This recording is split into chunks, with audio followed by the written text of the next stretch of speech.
Hello! Happy New Year, everybody. Welcome to Heart of a Hobbit here on the Lotro Twitch channel on twitch.tv/Lotro stream. If you're watching live, hello. And if you're watching it later, hello from the past. So, um, yeah, let me know if it gets too loud because the fireworks are already a popping it from time to time. But hopefully that doesn't come through on the microphone because it's not happening right here. It's happening out there. So we'll just check in with that about that every so often. So, well, here we are. It is the last week of the Yule Festival in Lotro, and I've got characters who are needing all sorts of stuff. So, we're going to go ahead and continue rolling through the Yule Festival today. Oh, first, let's take a look at the Hobbit present. We get a free one today, a silver one. It is a minor potion of morale. It's not a, a Yule Festival gift, which is, well, I was hoping it would be a Yule thing, but oh well, that's okay. There are many more years of Yule to come. All right, so we have picked up our wrapper from Mara Sandy Downs, and here's what I've been doing is Snow Beasts. And then Onake, if she's available, which, yeah, we'll go ahead and grab that. Hello, B4.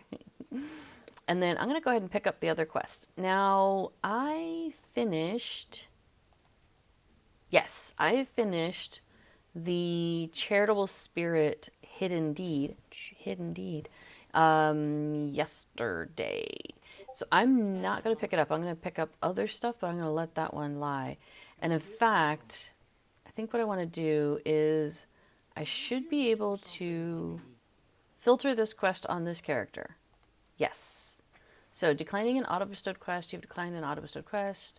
It'll be available, well, it's not auto-bestowed, but I denied picking up a quest that I'm not going to do. All right, and then, oh, I've already got hers. Okie dokie. Well, let's pop down and grab these two from these guys. Oh, sorry. This one from him, because I have the food quest at the moment, and you can't have both food quests at the same time. So go ahead and grab that, though, the rest of those. And now I think we'll just kind of chill out and wait. Because what I'll do is I'll go ahead and do the eating. And if I don't end up with the drink, then I'll just have to wait out the buffs, which is fine. So, hey, somebody else is on. Awesome. And I was just kind of curious. There's 557 people online right now. That's awesome. Let me just say a shout out to my Kinney here.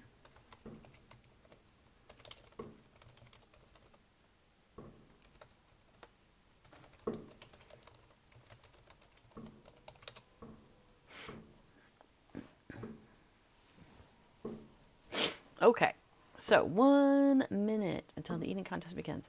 Now, I can also filter that quest on Guard Kemper if I want to, moving them off. So I'm going to go ahead and filter that on my character. If I ever want to pick it up, though, I can just walk over to him and pick it up. In fact, I think I can show you that. Or is it maybe I have to wait for the time? But let's see. If I go to Daily Utterage, it's not showing right now. Maybe I have to wait 5 minutes and then it will show up. We shall see. I have my trusty spreadsheet for all the things that I want to get. And if I look at Festival Buddy 2, I can see I have 465 tokens. I've been saving up. And I have 20 festivity tokens. So we'll probably do the, we'll run that festival instance at some point before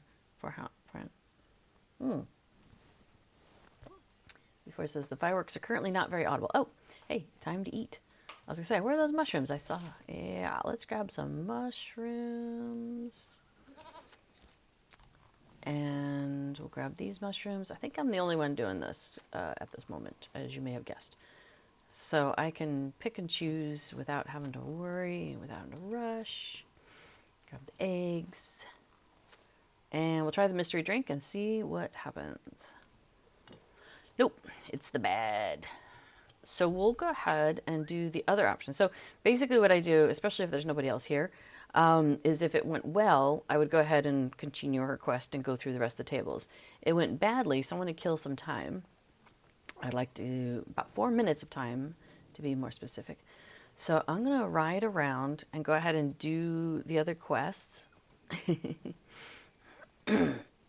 Or, well, work on them. So we're going to grab some mushrooms for stuffing the stuffed. Or stuffing the patrons. And grab a couple more. I see folks trickling in there in the chat. So hello to all the folks coming in today. I just figured it'd be a nice, relaxing way to spend some New Year's Eve time with everybody. So I hope everybody's having a good evening so far. At least it's evening for us. It's like 5:30 in the evening for us. Cheer, cheer, cheer. Cool. We have cheered the snow beast. 3 times I've cheered him. He still isn't very happy. We'll have to try again tomorrow. So it seems like there's still a bunch of people on, but I'm thinking they're questing or something right now because I'm not seeing a lot of people in Frostbluff, which that's fine. Because sometimes what I'll do is if I am needing a 10th quest and I'm having trouble. So either, the way I kind of figure it, after I've done that charity quest and gotten the hidden deed on that, then I kind of stop doing that one. So then my next, so that leaves me with basically 9 quests. So I have to figure out, okay, what's my 10th quest going to be? So it can be the theater if there's a lot of people on, or it can be shoving them off if there's not a lot of people on. Because I figure that way, oh, I need one more wintry weather. Wintry weather. Come on, weather.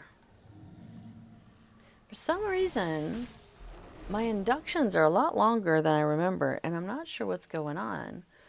I don't know if they've made a change to Hunter and I just wasn't paying attention.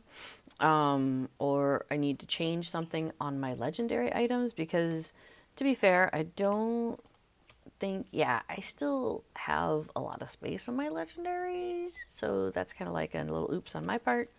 Yeah, it's okay. Hey, who asked you? All right, fine. See, look at that induction.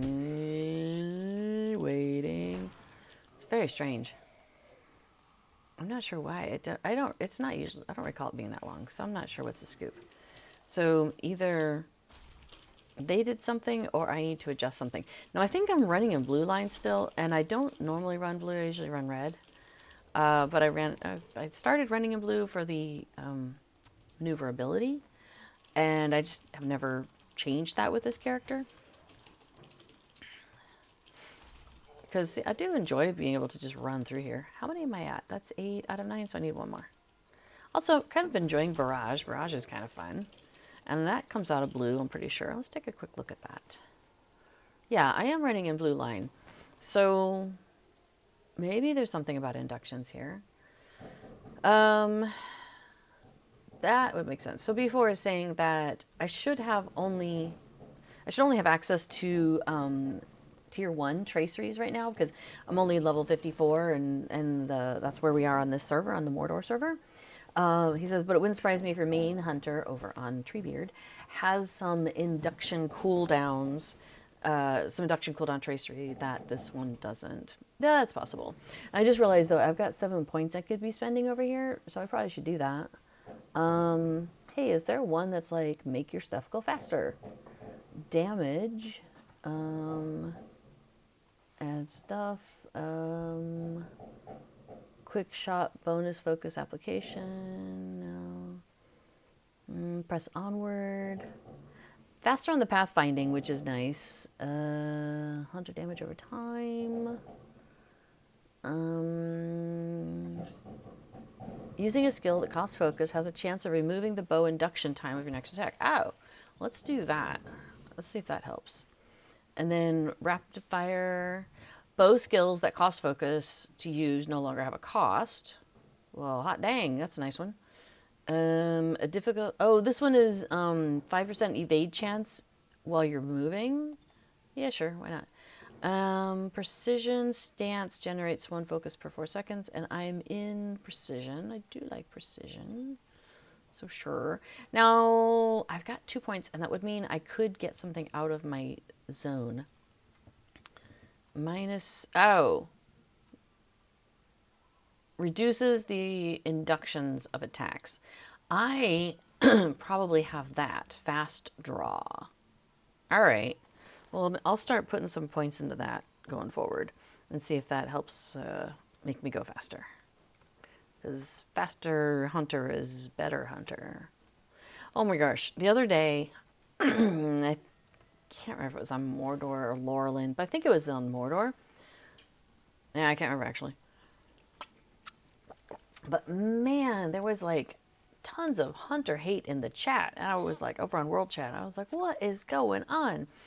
Then again, it didn't matter what class they were talking about, they were grumbling about it. So I think somebody was just being a, a negative Nelly. I don't know how. A Debbie Downer. I like the alliterations. Oh, so, okay, so, yeah, so I decided I wasn't going to take it too personally because I think they were just hating on everything. Oh, yeah, so if there's a lot of people, or if it's like a public server as opposed to like a subscription-only server, which Mordor is subscription-only. But on your public servers, a lot of times you'll have somebody who will just create an alt character and they'll just leave them standing out in the field, which is pretty awesome.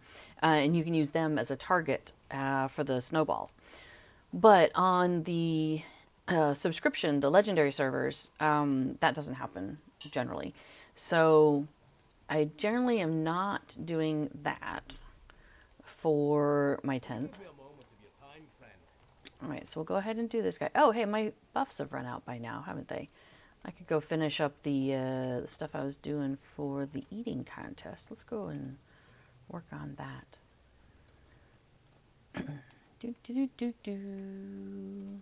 I see a Telerian listed in the chat. Now, is Telerian actually there or wandering off? All right, we'll turn in the snowbies. But yeah, you can see if I look at... Hey, I just leveled up 55, I think. Oh no, 60 is server cap. So moving them off is there, and I can pick it up from him. But notice there's no ring over his head right now. So that's neato. All right, that person is probably going to do the eating contest who is standing there. So I will get a move on and come get myself out of the way. So that way by the time they are ready to come down here and eat off the tables, I am well out of the way and we're not competing. Hello, mushrooms, let's go. Mushroom, mushroom. All right, grab some berries and mount up. So this is what I do, is I mount up between stations. And then I say, I'm done, send me to the next one.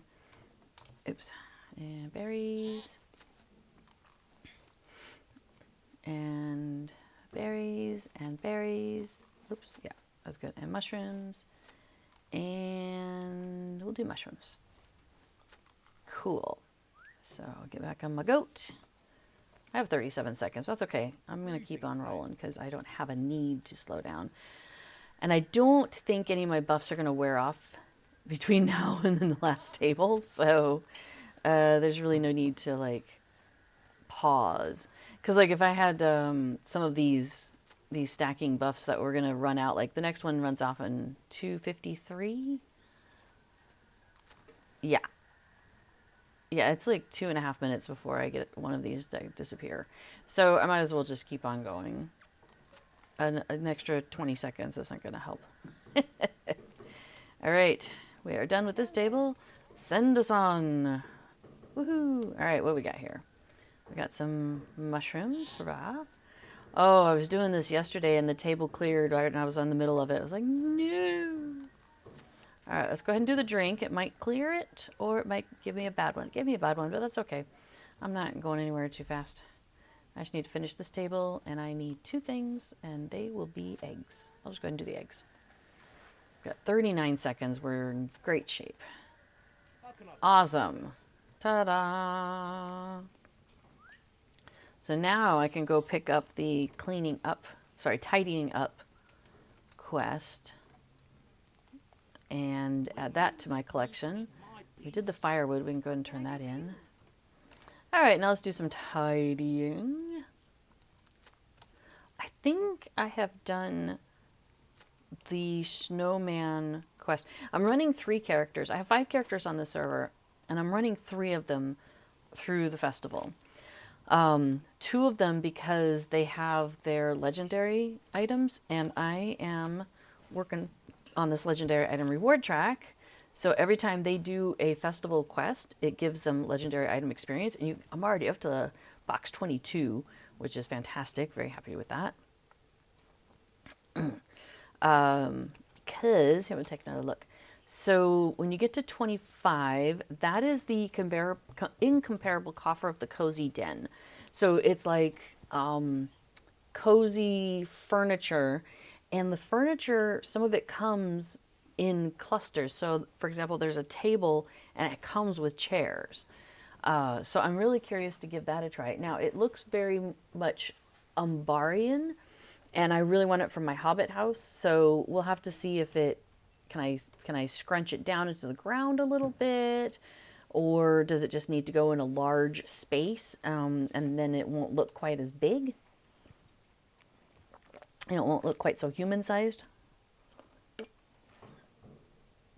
We'll have to see. I did see it at a Hobbit party I went to recently. It's a very strange life I lead. So yes, I was at a Hobbit party, and they had it already at the house. It was at a kin house in the Shire. And it didn't look like huge. It didn't look overwhelming. So I thought, okay, well, that's maybe not too bad. But yeah, we'll have to see. We'll have to see, because I don't have a kin house. I'll be putting into a premium house though. So we'll see. And then 50 is the blonde corgi cosmetic pet. 75 is the legendary coffer of the outdoor market. And I haven't looked into it. I don't know if it's multiple items or if it's just one stall, but I'm going to guess it's probably multiple items. So I'm really curious about that one. And then 100 is the parrot of the fiery sands. So ideally, I'll get to 75 before the end of this current track. Oh, it got marks. Okay, that's fine. Let's see. Deed bestowed. Don't really? Maybe. All right. Anyway, oops. Yeah. So I'll have to figure out after the festival is over, what am I going to do for legendary item experience. Okay, so yeah, so anyway, so 2 of my characters on the server out of the 5 have gone into Moria, went through that whole Moria intro, and have gotten their legendary items, and therefore are earning legendary item experience whenever they're doing stuff on the LI reward track, that every time they do quests. For example, this quest that I'm on right now, this tidying up, rewards for it are legendary item experience and Yule Festival tokens. If I'm running with a character who has not gotten their legendary items yet, regardless of what level they are, if they haven't gone into Moria to get their LIs, it won't pop up for them. The LI experience just hasn't kicked in yet for them. Then you wouldn't see the LI experience as a reward, but you would still see the coins and the Yule Festival tokens. So it's just, yeah, it's a bonus reward if you have your LIs. So yeah, so 2 of my characters have that. And then those are my hunter, who, with the changes that have happened over the last, I don't know, year, couple of years, whatever, I'm finding she's not as effective as I expect. So I'm struggling to roll around with a hunter solo. Well, it's just taking me longer than I'm used to. And because I usually roll with a hunter, and then, you know, B4 comes with a minstrel. And so the 2 of us together, we're just like, you know, zooming through everything very quickly.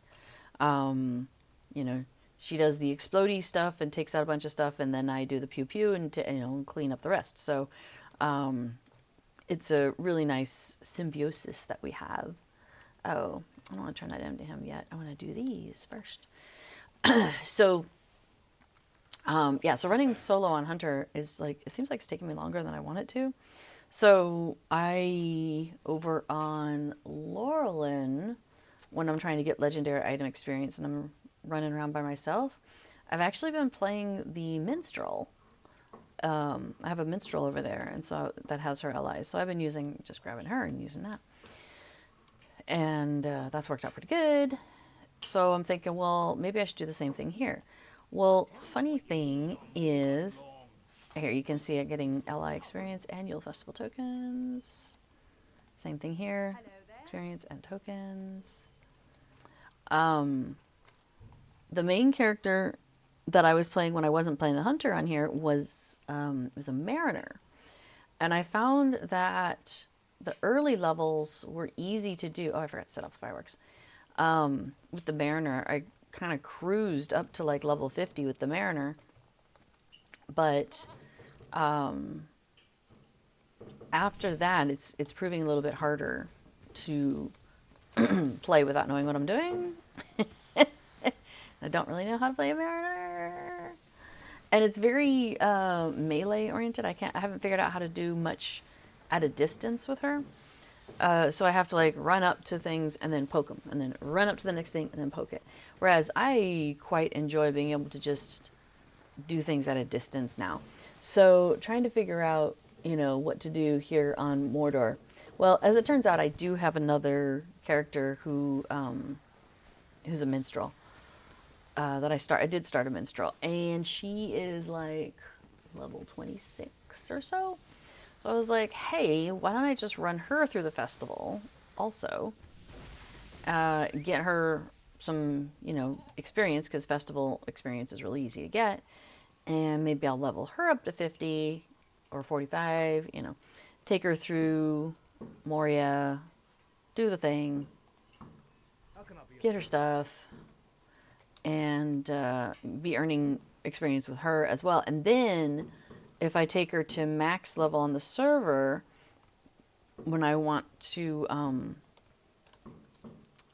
get ally experience and I'm just doing it by myself, I could go and do missions. And if I'm max level on the server, I can also do delvings in some of those missions. So it means I get double the experience basically for doing one thing. Now, it makes it harder, so it takes a little bit longer. But it doesn't take that much longer. It's not like, it doesn't take it twice as long generally. So that is my other fallback. Okay, so we're at a point where I have done 9 Frost Bluff quests. Let's check the theater, see if anything's happening. I'm gonna guess no.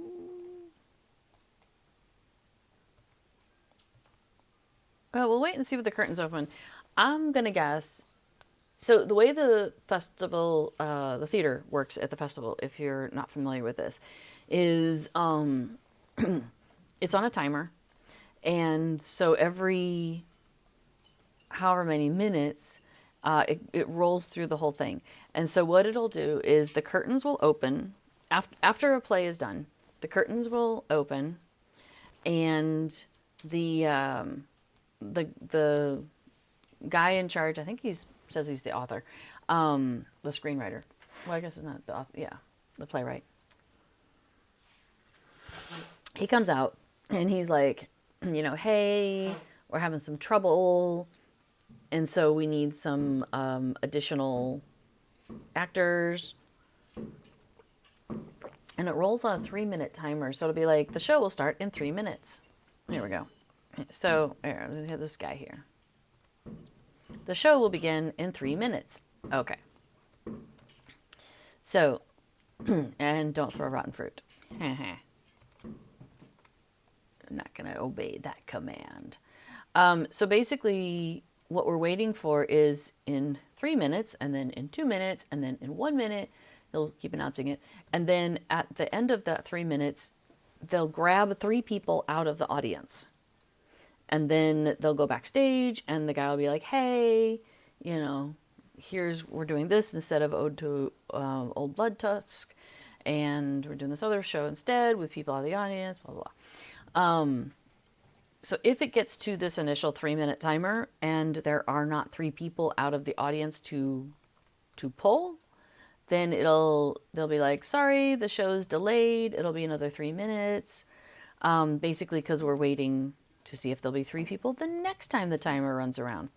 So given that there are 0 other people here, and I've hardly seen anybody in Frostbluff today, I am going to guess we are not likely to get 3 people doing the play today. It only takes 2 to do the snowball fight, but because it's further away, you don't generally see people hovering around there, unlike here where people sometimes will hang out and hover and wait. So my options are, I could go down and pick up the giveaway tokens quest just to get my 5, which some people will do because maybe they've got all the tokens they need, they've bought all the stuff they want. So yeah, Arabani, hi, good to see you. Says I still need to do the theater and snowballs on my new character. Yeah, my characters on here are not going to get through all of the deeds this year, which is fine. I don't mind. I'm like, it gives me something to do next year with these characters, especially in the early days. People are more active in the early days, so that'd probably be the time to like, and maybe coordinate a little bit with people. So now, some people will do the festival. They'll do the wrapper every day for the whole thing because at the end of it, let's see, Festive Flurry, Final, Fortune Spirit. Here we go. If you finish a Fortune of Festive Spirit, which is the last round, you get an incomparable tracery token. So blue, the light blue one, which is not gold. Gold is the highest, but the light blue is the second highest. So that's worth getting. So hi, Dame Hypatia. Welcome. Hello to you as well. So happy New Year's Eve, all the folks that are hanging around. Okay, so some people, yeah, will do just the, make sure they accomplish the wrappers, and so they could get that tracery token. So they don't care about how many Yule Festival tokens they have. So going off and so that would be a case scenario where somebody might want to go and do the giving away tokens quest because it's fast. You know, you're not shooing the people away. It's quick. You just zoom, zoom, zoom, and you're good to go. Yeah, you might do the snowballs if you can get somebody to do snowballs with you. You could do theater if you can get people to do the theater with you. You could do guard kembers shooing them away, which does send the 5 people away. But on a situation like this where there's hardly anybody in Frostbluff, actually, let me see. Can I filter by Frostbluff? Yeah, okay, so we've got, it says all these people in Frostbluff. Maybe we're on different layers. I mean, that's fine too. Anyway, so I could send them away. I wouldn't feel bad doing that right now because for 2 reasons. One, there aren't a lot of other players right now trying to check in with the folks lying around in the snow, the hungry beggars. And 2, it plays into our headcanon, which is that we're playing with the hungry beggars and like basically we're saying, hey, pretend that I'm shooing you off. Go get warmed up in this room over here. We've got some warm drinks and some food. And you make a big show of it. You know, oh, guard Kimber, how horrible you are to send me off. You know, and then they come back a little while later. So, yeah. So I don't feel so bad using my little headcanon for that. However, I have yet another option that I'm going to pursue, and that is this. I'm going to do the instance finder. So I collapse it, and then I go to seasonal, I go to Yule, and I'm going to do Yule, the battle at Frostbluff, size 1, so solo. But I'm going to do it at level 10 because I really am not looking for a challenge. I just want the tokens. Because here I can pick up the battle at Frostbluff, which is I need to, so their fortresses have been overrun by the cold and the snow. Now, you can't necessarily see it if you're not paying attention because I'm running at a low level. There's a ring here. It's a daily. That's the daily quest. This will count towards the 10 quests that I need for the festival. So, now, only the first time you run the instance does it count towards festival for the day. After that, you can still get tokens, the festivity tokens, which is what I'm going to get from this. If you run it at a different size, there's 3 different sizes for which you can get credit. So, yes, serving the Queen of Cluckland is an honor, says Dame Hypatia. I absolutely agree. Like, who wouldn't want to help the Queen of Cluckland? In fact, sometimes, yeah. So, okay, for those who are not familiar with this instance, there's 3 different, like these snow forts that the kids have put together, and it takes place out on the landscape where you are running around, doing like the chickens, collecting the eggs, and collecting the firewood over there and stuff like that. So, let me show you. So I'm here in like in the big middle. Up here is where the chickens are. Oh, sorry. No, that's the, yeah, wait. Yeah, the chickens are there. Oh yeah, the mushroom tent is down here. The forest where you collect the firewood is up there.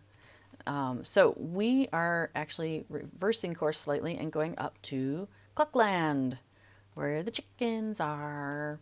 But again, they have also, so let me zoom out a little bit here. So you can see how they've made like this really cool snow fort. They've created like these walls around it so they can like throw snowballs at each other, you know, from that one over to here.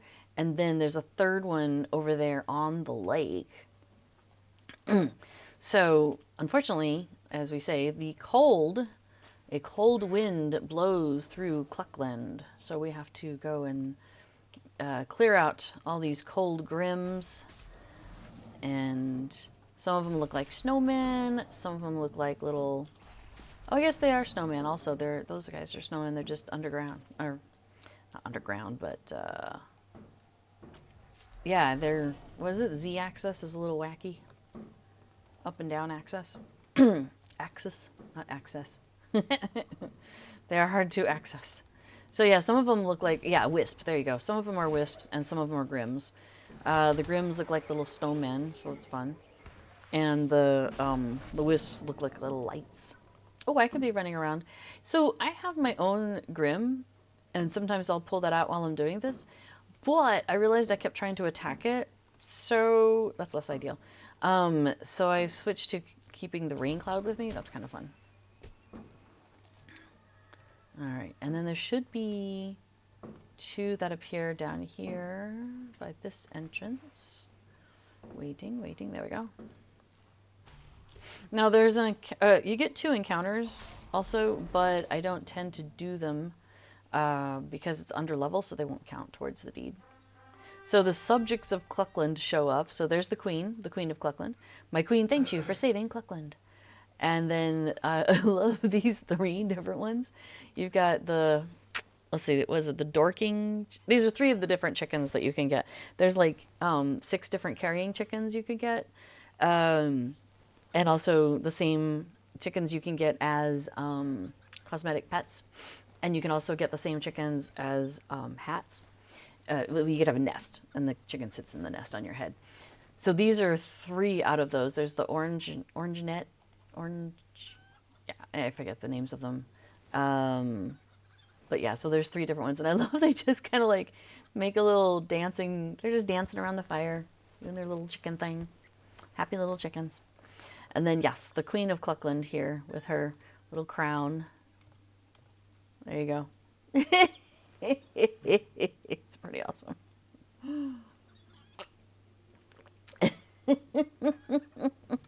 And then Lydia's always with the Queen of Cluckland. Lydia's the Squire of Cluckland, helping take care of the Queen. Okay, so now we've taken care of 2 of these areas, and so now we have to go and save the 3rd one, the Fortress at Frost Lake. Now, as we run across here, some of these snowmen-looking folk are going to turn into grims. You don't have to take out all of them. But you do need to take out the ones that are going to notice you. Because if they notice you, then they're going to follow you, and you can't finish the instance until you're out of combat. So like those guys up there, not even going to bother. Don't need to. They can go on with their merry little grim lives. I have no need to take them out. But now we're at the frozen lake. And if you do this on like different group sizes, so like 3, 6, 1, 3, and 6 is generally what I do. You end up with more things to combat in each one than the previous one. So I do that if I'm like trying to farm the tokens, the festivity tokens, because I want to make sure I get all the stuff. What did I get as a deed? Oh, how funny. One of my hunter abilities. I started actually using it apparently. Oh, you know what? Now that I'm 55, I'll bet something went to advanced version. That could be it.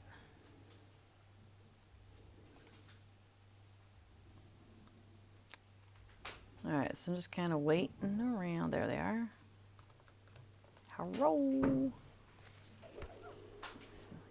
Yeah, I think it's because I'm used to running on Redline. A Redline has that induction, speedier induction ability, and I just haven't been doing it on the blue line. So that's probably what's going on. Alright, so now I'm going to get a couple of things coming at me from down there. Oh, I've still got something from down here. Hoi. They froze me to the lake, as is their wont. I suppose that seems reasonable. And then something is coming. And it's going to be a giant conglomerate of a bunch of snowmen together. It is wild. It's so cool. Oh, I should have stopped to see that guy, the dancing guy. I love the dancing guy. I just took him out. I'm just a big meanie hunter hobbit taking out the frosty guys. Dun, dun, dun. So if you do this, big thing to remember is get the chest. Open the chest. Because that's where your festivity tokens are. And then we get the other subject of Clucklin shows up over here. And the other kids are here. Yay! So that auto-completed that quest. So now I have done 10 things because I was at 9, and now I've done 10. And now I can talk to Mara Sandy Downs. Yay! So I'm at 2 out of 3 for the finals. So I have one more day, and then Rosenblum here is done with the wrappers, like the Uber wrappers for this festival. Now, before I run away from here, let me pull up my spreadsheet. Mordor. I have a spreadsheet where I track the festival goodies, and actually I should make sure the stuff is on the spreadsheet because sometimes I don't have these. So the knitted Frost Bluff. Oh yeah. I have just the mitts so far. So I've collected the mitts, the knitted Frost Bluff mitts of comfort, and they're very cute. I've got those here on Mordor. So I currently have 25 tokens. You need 30 if you want the pig pet. 10 will get you the woven deer, which I think is really pretty. Alabaster donkey takes 20. The tunic, which I definitely want to get this year, that costs 20. And doop-a-doop-a-doop. Don't want the boots. The carrot nose, I also definitely want. That costs 20. I got the snow not so grim, so that's taken care of. Okay. So, and then sometimes I get the Frostbluff cloak. It's so cute, isn't it? Battle at Frostbluff cloak, because it's kind of adorable. But my characters are not really of the cloak wearing kind lately. See, I don't even have one on her. I've really gone off cloaks lately. So, we'll see. All right, and then I have my 400 things. If you have an empty word of power slot on an ally, check out the skill induction speed tracery. I think if I have time, I'll go to the library on stream Yeesh, that was a big one. Um, but I think I will probably wait and do that off stream. The other thing is I still have a lot of stuff to buy from these guys. That firework came through the mic. Okay, well, I can't say that I'm surprised by that. That was not loud, not quiet. I do want to pick up some dies, and I've been going through with this character a lot. So she's got a lot of tokens. Part of the reason why I wanted to make sure that my main character, who this is her, got a lot of tokens is because I want to make sure she has all the mounts. Because the mounts you can't buy for other characters, you have to buy them for yourself.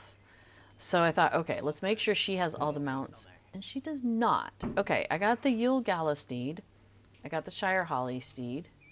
I don't have the Snow Striders, so let's get that. And the Icy Expeditions. And the Snowy Evening. I just heard a giggle. Did somebody just donate to Extra Life? That would be really funny. Oh, it looks like somebody did just donate to the team. I don't think they donated to me directly. That's really wild. So Extra Life still exists, and I forgot that I still have it on my computer. Yeah, if you can still donate and you can still get goodies. Although Cord said it was through the end of the year, but hey, today's the last day of the year, so you totally could do it. Okay, so I want to. Well, here, let's do a quick little Hobbit flip just to say thanks, just in case the anonymous person is watching. So let's do a little Hobbit flip because that's what I do when people donate to say thank you for helping raise money for Children's Hospital. All right, now let's go back and check the horses. Yes, check the ponies. We got all 5 ponies there. Excellent. So that should be, okay, so the more the merrier steeds. I have them. Excellent. And if I were to look at all, it shows me all those with their war steed extra bits, but I'm not really too worried about the war steed stuff at this time. Now, if I wanted to get any of the other steeds, those are over here, and I absolutely could buy them as well. I would just talk to that lady there, Mount Vendor. Strange name. I believe it was the Steed of Winter's Light. It's got some jingle jangle going on there. So when you are riding it, it goes jingle, jingle, jingle, jingle, jingle, jingle as you're riding. I thought there was another one that had jingles. No, not seeing bells on you guys. Was it you?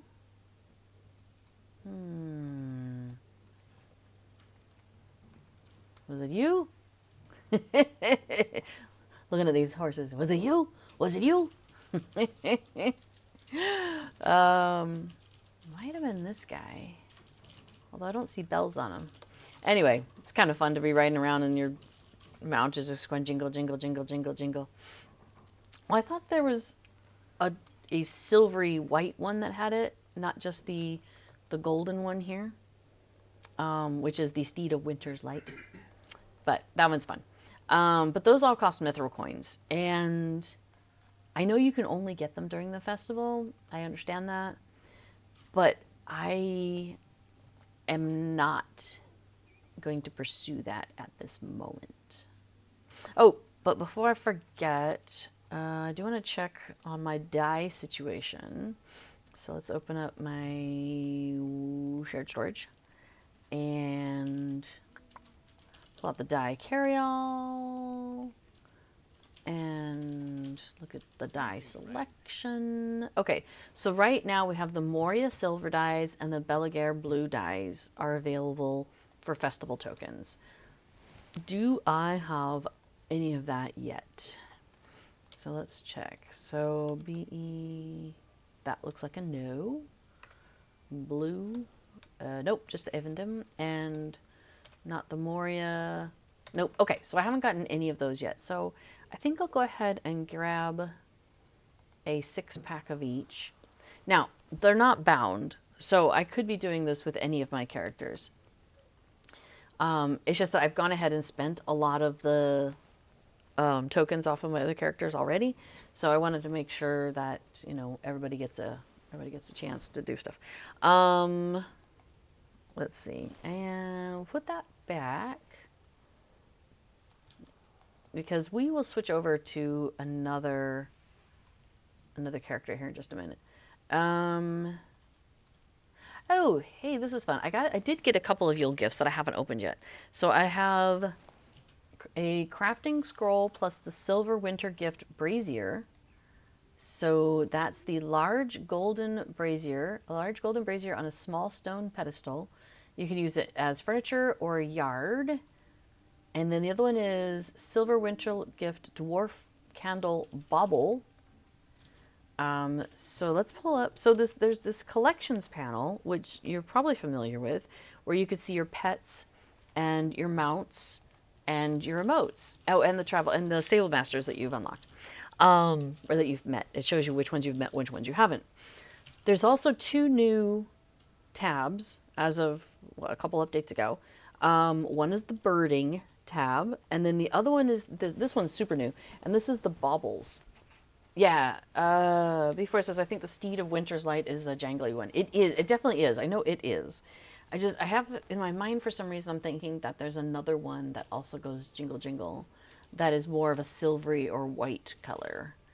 I could be mistaken, but it seems like I had a steed that had that color scheme that I was riding, and it would go jingle jingle also. But I don't remember which one it is. Anyway, so the baubles here, these are permanent skills, basically, that you can invoke. So, for example, let's push this out of the way so you can see in the middle of my screen. So if I do the treasured smoking bauble, I put down a little hookah, and then you can interact with it. And you can have a sit, and you can enjoy the hookah. So that's kind of fun. There's also a scorpion surprise. So you put down a scorpion, surprise! Interaction does nothing. It's just a scorpion. It's there to surprise you. There's various things like this says impressive pumpkin places down a fine crop sure to be the envy of any farmer, possibly even a contender in fairs. Now they don't tell you yet how to get these though. The purple dwarf candle.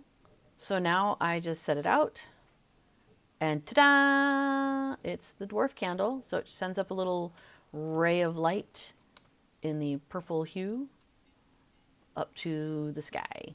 And it lasts, I don't know, like 30 seconds or something. So just like the ones that you can place that are in your inventory, but now it's a permanent skill and it doesn't take space in my inventory. So I can now select another dwarf candle bauble, and it's telling me I've already done the purple one, so that's kind of cool. So let's do, what do we think? We've got purple, so maybe orange? Yeah, let's do orange. Oh, I gotta learn it. Hang on. Bound to account. Okay, but that's fine. So now you see the orange dwarf candle showed up in my baubles collection. So that's really kind of cool. Oh, you can't see it because it's behind my head, but it's right there. There you go. Now you can see it. It's right there. So these are all the baubles that exist at this point. It says I've collected 4 out of 45 baubles that exist. But yeah, it doesn't say how to obtain them yet, which is different from, say, the mounts collection panel, where underneath the image it has, complete the deed, ambassador to the elves, or like in the pets collection, available limited time availability for figments of splendor.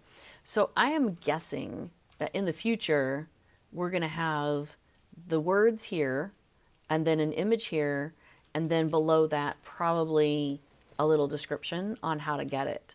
Like where would you find such a thing? So that's my guess, that that'll come in the future. Now, maybe they're allowing for these baubles to come from many different sources, so maybe it won't have that information. I don't know. I say, are they both still there? That's longer than... Hang on, I'm gonna put another one down because now I'm like super curious. All right, so there's the purple one. And then let's run over here and put down the orange one.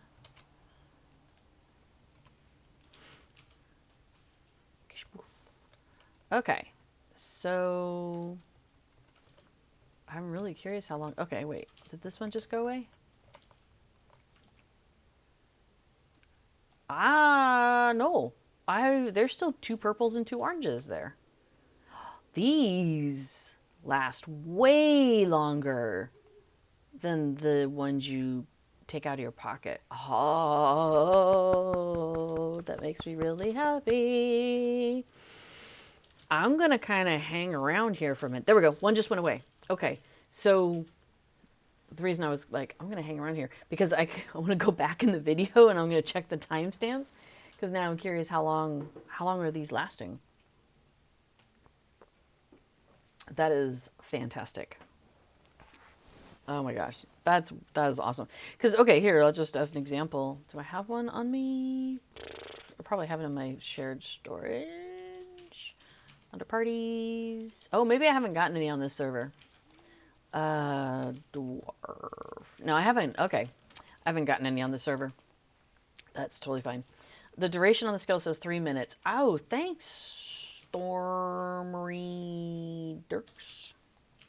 Awesome. And welcome to the chat. Thanks for that heads up. I guess I could have looked at that. Does it places a dwarf? Where do you see the induction information? Or how long it lasts? I don't see that information. If I hover over the candle, no information there. Where did you see that?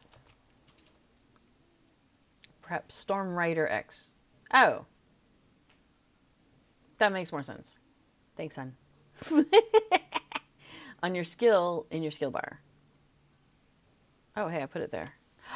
Look at that. I didn't really, I don't generally leave open spaces, so I forget when skills pop in there.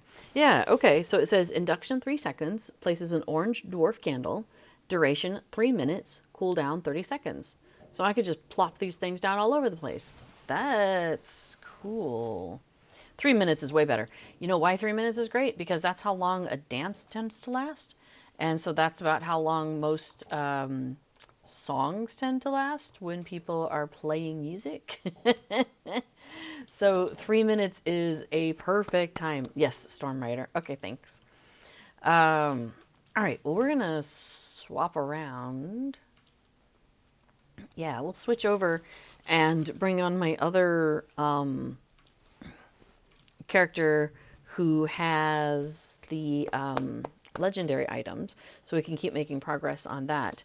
And then eventually I'll come back to Adamantia, who's my Hobbit minstrel on here, and keep moving her forward. But first we'll do Ithilnendin. Whenever I name my hobbits, I've come up with a list of names. We kind of, before and I spent some time kind of like discussing hobbit names.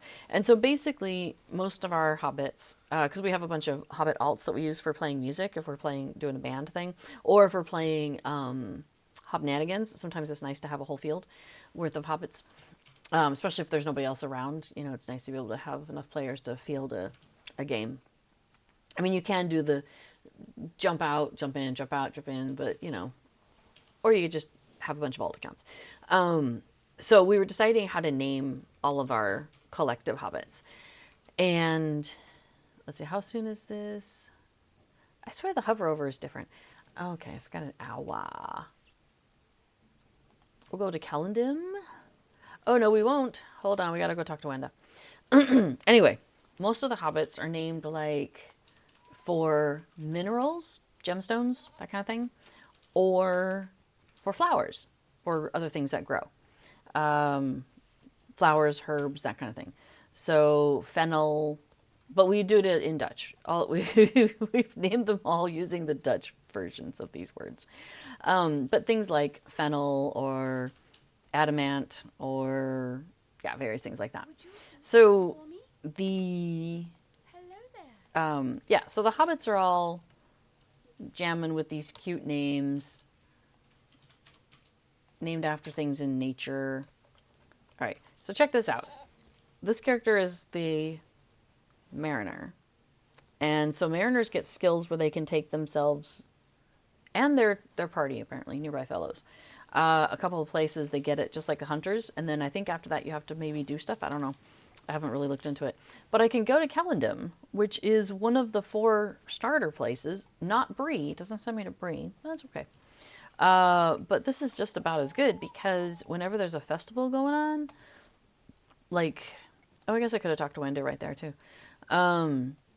There's this festival stable master. So handy, handy. Send me to the festival, my good lady. So, yeah. Anyway, so yes, hobbits, cute names, you know, all of that. Well, every time I name a high elf, I have a couple of high elf names that I use, but to be honest, I haven't really like settled on any that I'm super excited about. Oh, I love that mount. That's one of my favorites. So I keep naming them based on like what's their scoop, like what's their story. And in this particular case, she's a mariner. She's a mariner, high elf.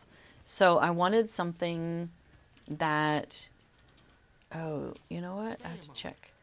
That reflected like understanding the ebb and flow of like the water, and the water is very influenced by the moon. And so I went with like a let's see, did I write it in here in her biography? Nope, an elf of the old world. I didn't write it in there. But basically it's like something like water moon knowledge or something like that is what her name means. So, you know, it's got the right idea, but man, it's a pain to say. And so I'm like, why do I keep naming my elves really hard names? You'd think I would learn, but I still do it. Okay, so we are looking for, did I do such generosity? Such generosity is not completed. Okay, so we're going to go ahead and pick up a charitable spirit. And that's one where we're going to give away tokens. In fact, I can go ahead and give one away. Oh, I cannot. He's not there. When he comes back, I can give him a token.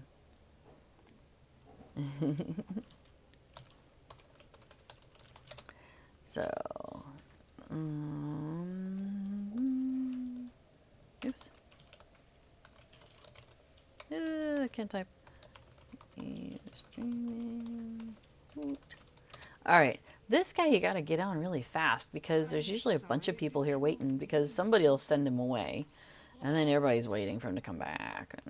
It's because it's a hub where you're picking up quests stuff, so a lot of people end up right there.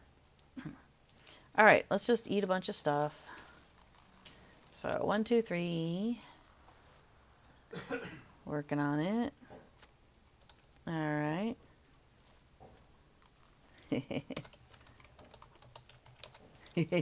Oh, cool. More stuff. So I know I am not going to get the drink and clear my stuff here. Totally fine. No big deal. I'm just going to eat 5 things. And then I'm just going to wait it out. So we're going to do like we did previously. Ebb and flood. Ebb and flow. Yeah, we're just going to wait this out by going and doing other things. Oh, hey, I probably rode right guy by this guy. I did. Hey, dude. Would you like a coin? Would you like a coin? I will give you one. You are welcome. All right, have a coin for you. So while we're chilling out, waiting for our 4 minutes to pass, because that's about how long the buffs last, we'll go ahead and grab her 2 quests. We'll grab one from Basil, but we can't grab the other one because we're in the middle of the other food quest, and you can only have 1 food quest active at a time. Grab some fireworks. No, I think next time I have a elf character, I should just name her something like Fred. Like, let's just go with something super simple. I mean, I won't, because I just can't do it. Now, Elrond, that's 2 syllables. That's not so bad. So maybe I could come up with a 2-syllable name instead of Thilnendin, instead of 4 syllables. I think that's what it is. I overdo it. I keep overdoing it. And I should just name the character what their nickname would be, maybe. I don't know. Yeah, just name her Ebb. Or Water. That'd be a little on the nose. I don't know. But yeah. One of these days I will not make it as hard on myself as I do. Okay, so let's see. Who did we miss? Oh, we missed the guy down there. Water. I could do water, but do it in Dutch, which would be water. It's spelled exactly the same, so that's what's funny about it. Okay, yeah, we'll give him one. I think that's all the peoples. Oh no, I missed Bill Hyde. Still gotta get back to Bill Hyde. And then, this guy. Oh, I should double check. Did we do all of the snowmen? I think so. Cool reception. Yes, we have. Okay. So we'll take Virgil's Broken, because that only takes 2 things. A bit of coal and a stick. Maybe 2 sticks. Yeah, people will be like, oh, your character's name is Water. I'll be like, no, it's Water. See? Mental. 2 syllables. Easy peasy. Why didn't I do that? Oh, it was so cool. I was over here the other day, and I was doing this cooking thing, you know, where you do the animation where you're, you know, stirring the stuff. And me and like 2 other people were here at the same time, and we were just happened to click it, and you have to do it 3 times in a row. And we just happened to be clicking like all 3 times, like right in a row. So it was like synchronized. It was pretty awesome. All right, I'm a little slowed. So we're running in slow motion here. She's like, I'm so full. Oh my goodness. Woo! That is super slow motion. But hey, all right, we've finished that. Okay, good. The things are starting to tick off. I'm at 20 seconds left on that one. So I'll go ahead and turn that one in since we're done with that. Ithilnendin seems pretty straightforward. Yeah, it's just a mouthful. Ithilnendin. Ithilnendin. I also don't know where to put the emphasis. Ithilnendin. Ithilnendin. Ithilnendin. Yeah, see? I don't know. All right, looks like I'm the only one who's chasing the food. So we're going to go do that. Chase those mushrooms. Mushroom. Nen. You do it on Nen. Ithilnendin. So Ithilnendin. Oof. Pies and breads. It's unfortunate. I've got 36 seconds. Oh, hey, eggs. Oh, and mushrooms showed up. Let's just eat the mushrooms. That's better. I noticed that once the tables start to get a little bit empty, more stuff will show up. So sometimes I kind of pause for a moment to see if something else, see if the table will refill with a few other goodies that are better than the options that are currently at hand. And sometimes they do. All right, we'll get some mushroom and some eggs. So berries are the best, for those who haven't heard this from me before. Berries are the best. Mushrooms are the second best. Eggs are in the middle. And then pie is the 4th. Oh, no. Mystery drink. Pies are the 4th and bread's the worst. Now, mystery drink will have one of 2 effects. I got horribly ill, which is a minus 60% run speed. But it only lasts for like 30 seconds, and then it's over. All the other debuffs are for like 3 minutes? 4, I think 4 minutes. Yeah, 4 minutes. So the nice thing about the if you do the mystery drink, even if it's bad, okay, it's really bad because like the berries are -1% run speed. So, you know, that's not so bad. And the drink is -60%. Okay, that's really bad, right? But it only lasts for 20 seconds and then you're back to, then it's off. And it's one less thing you have on you. If you get the good ability, then that's even better because it clears all of those and then you're back to 0.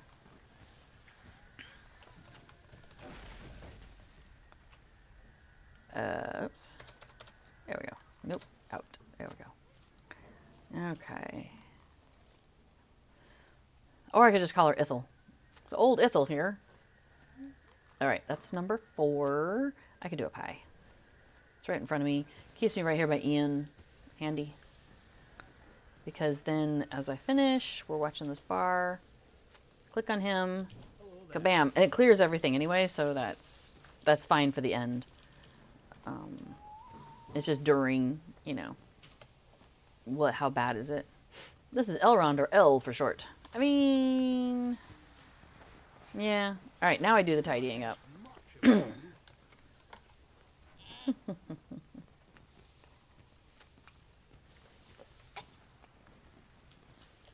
Big Daddy Elrond.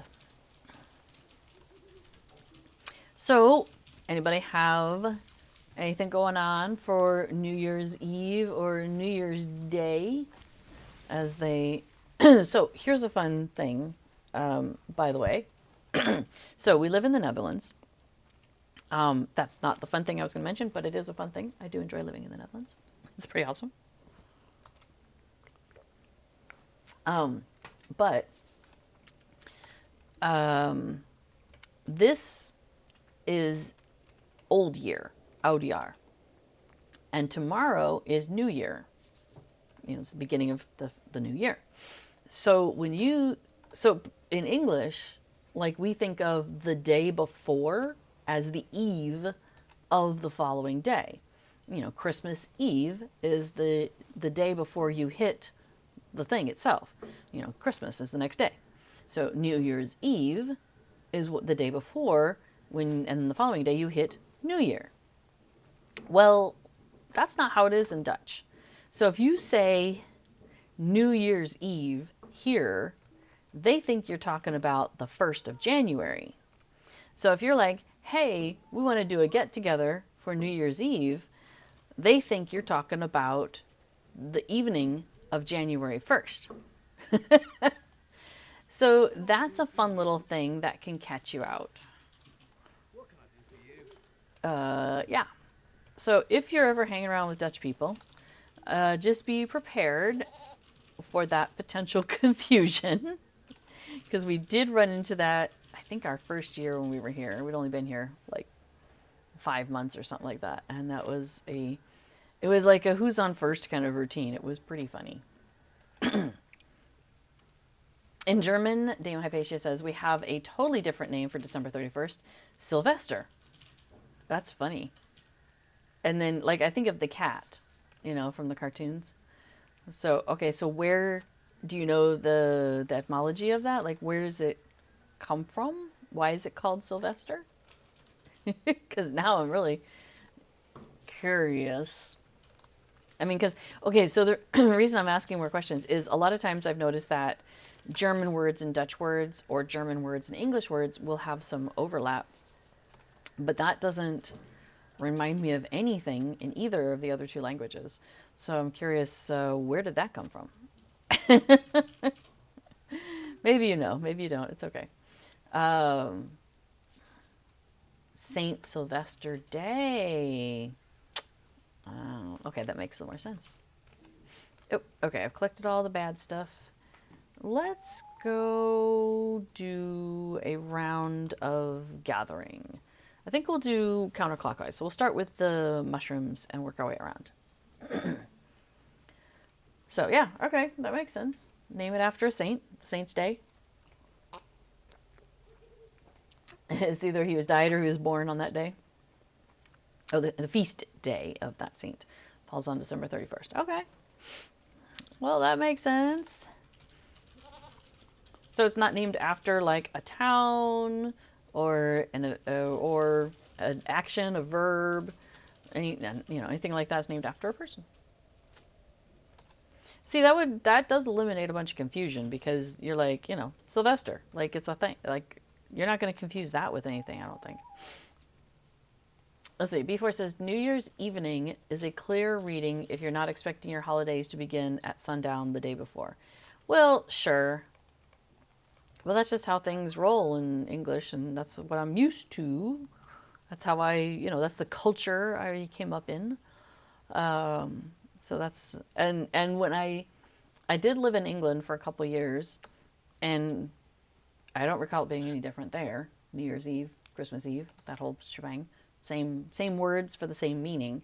So it never occurred to me that another country that wasn't the country I grew up in saw it in a similar way, but with slightly different wording. So, hey, just a horse comes in to say nay. Well, welcome to the chat, just a horse. That's awesome. Can I attack this thing too? Nope, too late. All right, well, we'll go to this. This is what I was talking about with the Mariner. I have to get up close and personal. Although that one I've learned I can do at a slight distance. But I have to like run up and then my skills start to show up. So, I don't know. I'm not sure about this Mariner business. I really like hitting things at a distance. It's so much easier than having to run up to them. Now, I do have this ball of goo I can throw at him, so that's nice. Well, nice for me. Let's see. Cold as ice. That was the one, and that is done. One and done. Not quite. Four and done. All right, let's hop up the hill and collect some firewood. Hey, it was really nice the other day. So I was running around here trying to get firewood with one of my characters, and there was like 4 other people. It was like 4 of us in total, I should say. And we kind of all went in different directions. So we weren't taking each other's kills. So that was really nice. Oops. All right, and let's go back over here. Can I... Nope, that other guy wasn't close enough. I'll just run up to him. Hey, let me kick you, I guess. What's the boot? Check step. Draw your opponent in with a step back before quickly making an unexpected strike. See, they've got really cool stuff. I just don't know how to... I guess it's mainly a melee thing. I guess that's the kicker. So if I don't want to play melee, Mariner's not going to be the thing for me, is what it sounds like. Unless there's more of these singing things and I just haven't figured it out. Like maybe in a different line, because I'm playing in red, thinking that was the thing to do. All right, how am I at with the firewood? I need 1 more. I choose you. But I really do like their little emotes and everything are really cool. So maybe I'll keep learning about it, but I might not worry too much about trying to make it like something that I main through at any point. Yes. Before it says Dutch horses are also disagreeable. They're always saying nay. Oh, okay. Our Careman says, I believe Blue Line is more song oriented. Okay. Well, thank you for that input. Let me take a quick look. So, yeah, because I went with the duelist. Okay, it's kind of in the name, isn't it, really? The shanty caller. Sing shanties to coordinate and motivate allies. I think that's why I didn't choose it, because I was thinking I'd be playing solo a lot. But if the shanties do damage, then it could be worth it. So the duelist weaves dramatic combinations of strikes to deal relentless damage. And then the rover uses anything on hand to hinder foes. So, yeah, I don't know. Let's see, did I get all the chicken eggs I needed to? It would appear so. You're your own ally.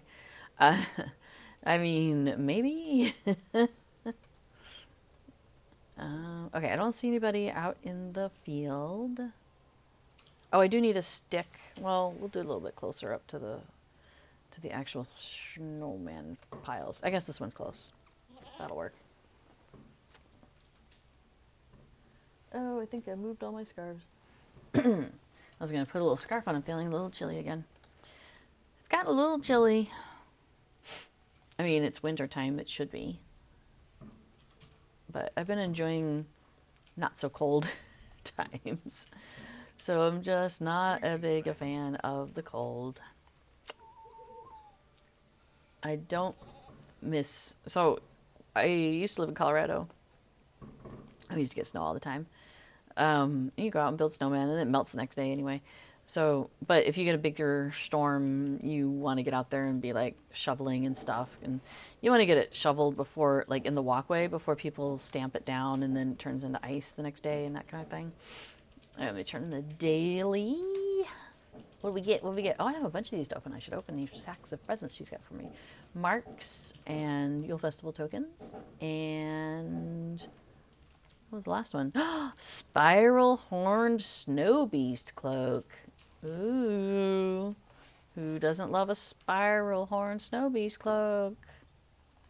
Alright, let's see if I've got that in my wardrobe yet. I think one of my characters may have gotten that already, but we'll double check. So, wardrobe.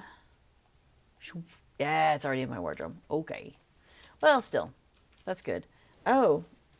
I was thinking I could disenchant it for Yule tokens, but no. I can sell it for 50 cents. And it is bound to my account, so I can't even give it away. Oh, well, that's okay. Yes, Nar, best cloak. I love getting that one and the Snow Beast boots because the boots are so cute. So, and then there's like a hat also that you can get from her sack of presents, and I like that. So I like it when she gives me stuff. Marks is fine, tokens are fine, but I like the cosmetics. All right, cold as ice is done. So we need to bring the food stuff over to Mabel, and tidying up we did. So Basil, we did that, and Mabel, we're done. Excuse me, and Mabel, we're done. What can I do for you? Cool. Okay, so that is 10. So I'll pop this over to Mara. Hey, Mara. And oh, hey, which round man? Advanced. We just finished advanced. Okay. So I need to do a festive flurry final with her still. So she's still got 3 more days to go. Now, I also, oh gosh, you know what? Doing that wrapper, it completed, it gave me some points in the virtue traits, which I completely forgot to pay any attention to. So I've only been earning on like 1 this whole time. So I'm like, just try and get 5 of them and get them up on the bar. So we'll do that. And I may play around with seeing about that blue line at some point, and see if that allows me some more distance stuff. So thanks for the advice there, Arcaerman. Also, let's see. Okay, so let's look at Festival Buddy 2. It looks like I have 215 Yule Festival tokens, and I have 20 festivity tokens. So I could also pick up something here. Or I can kind of... So the funny thing is, so I often end up waiting until the last minute and then grab everything. Although I think we'll go ahead, let's just double check and make sure, like 100% sure that I didn't already pick this up. Yeah, the knitted Frostbluff tunic of snowball resistance. Okay, we'll go ahead and grab that because I am going to want that. So put that in there. Boom. And then I need to update the spreadsheet. So hang on a second. Okay, so frosted, just mitts and tunic.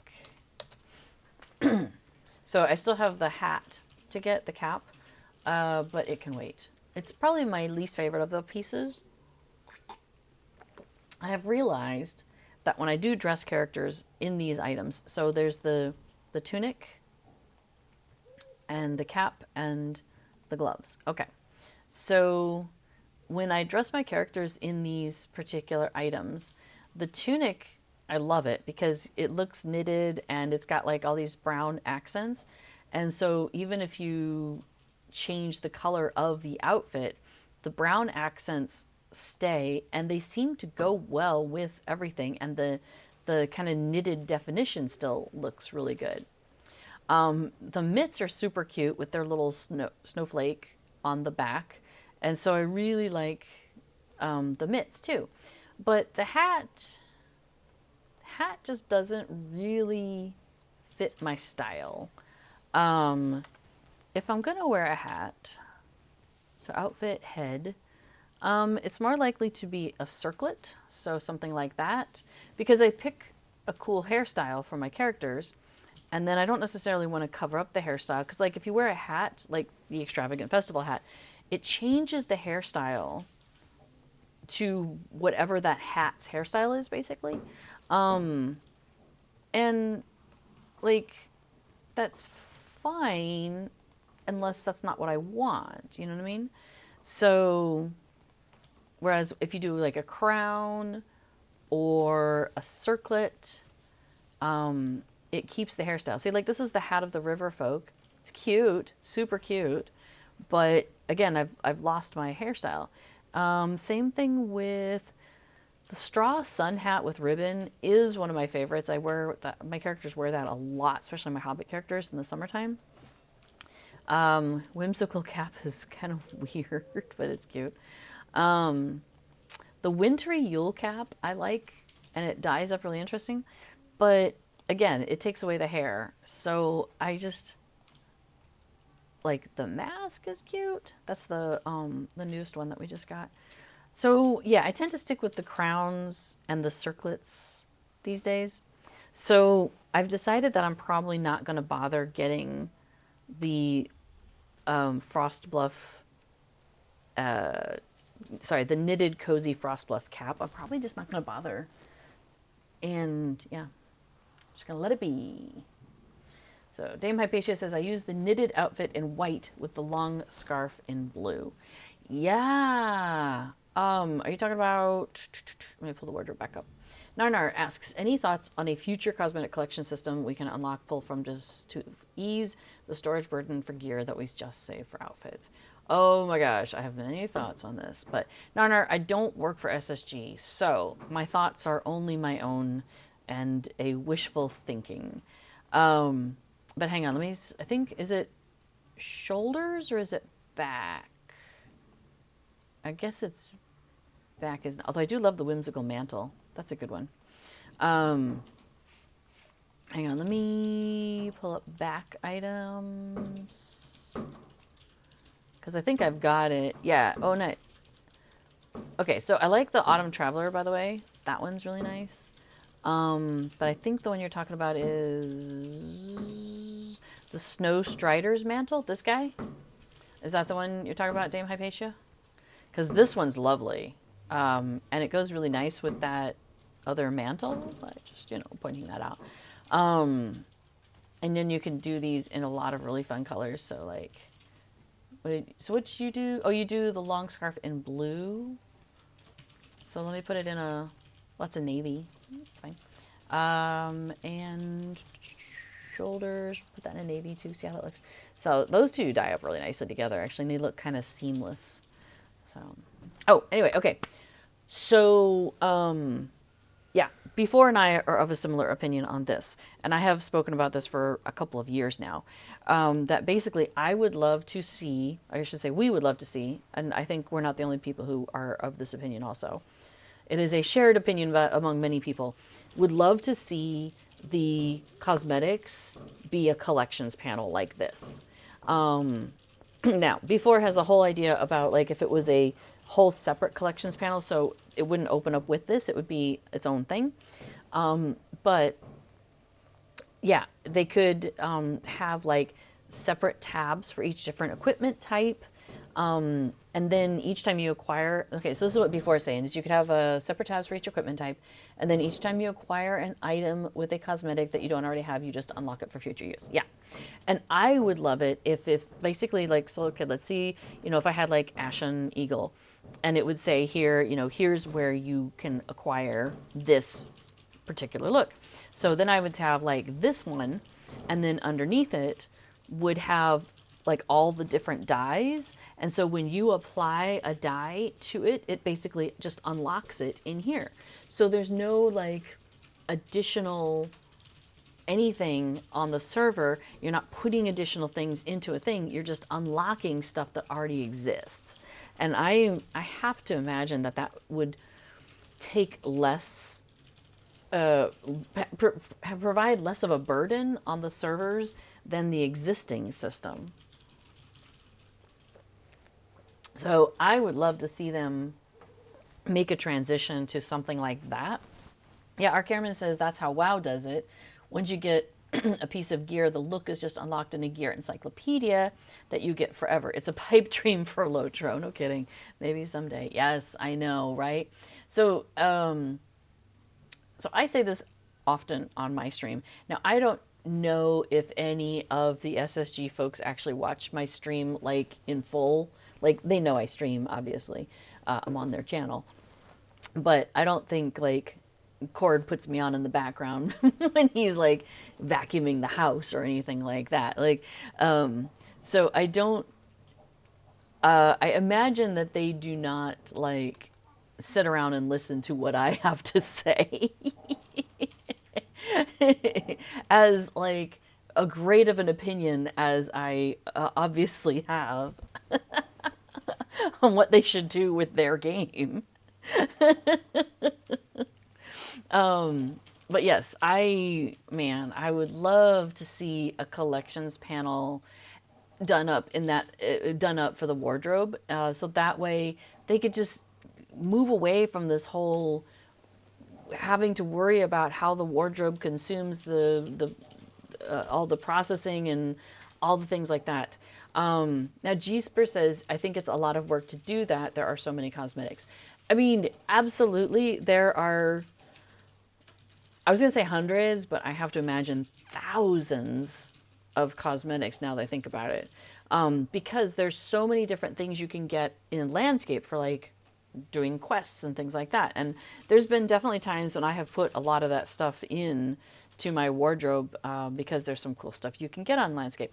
Now, I will point out, however, that there's a robe, which I don't have on this server, but there's a really pretty robe. Actually, you know what? Let's just take a little side trip off to Bree.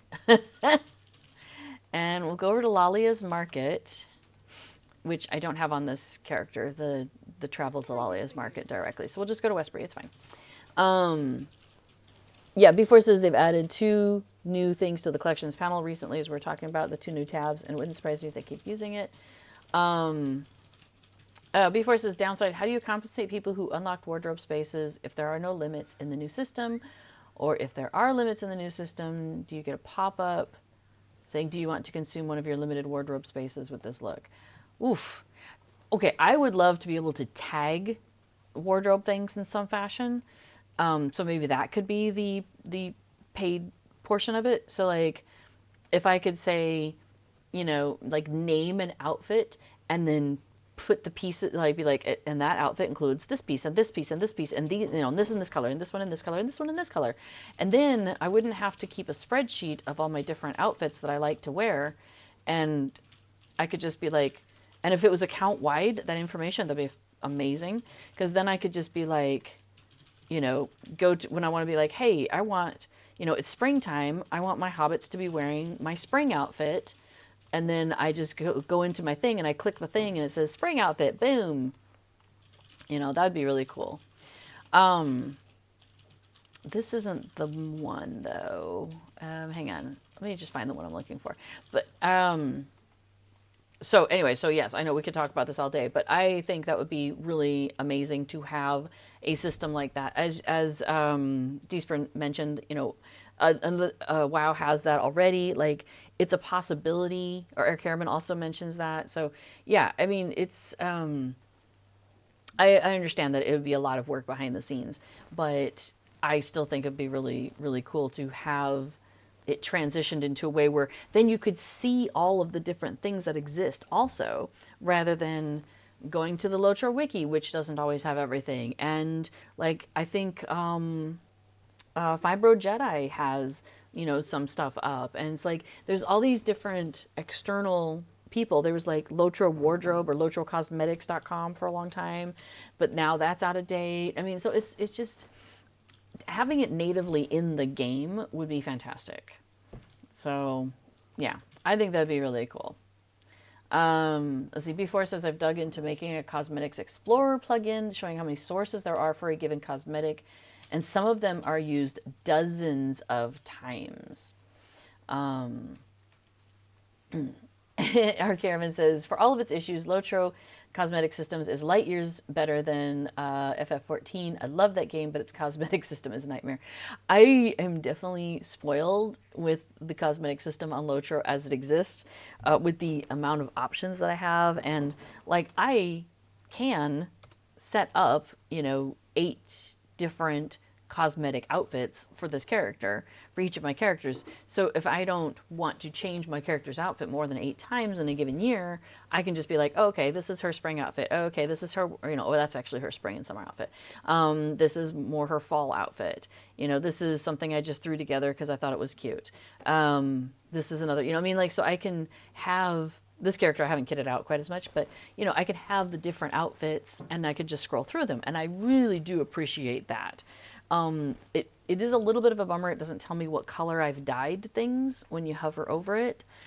So I do keep that information set aside in my spreadsheet because I really need to know that sometimes. Yeah, B4 says, I miss Lotro's cosmetic system when I go into other games. Been playing Valheim and Return to Moria recently. Your look is just whatever armor you're wearing. And if you want the look of one set with the benefits another, then get used to disappointment. Yeah, I mean, that's one of the things is Lotro has really like given the people who want to play around with cosmetics like so much to play with, and we have so many options, and we are really super lucky, I think, in Lotro in what we can do, and so I'm really grateful for that. I want to make it easier for people to engage with the system and make it easier on Lotro to manage having people have access to that in a way that maybe reduces some of the processing.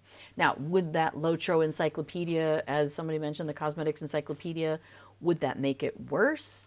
I don't know. But man, it'd be really cool if they could figure out a way to do that. I don't know. So Gisper says it would be really convenient. It just might take them years to implement it. Yes, I agree with that.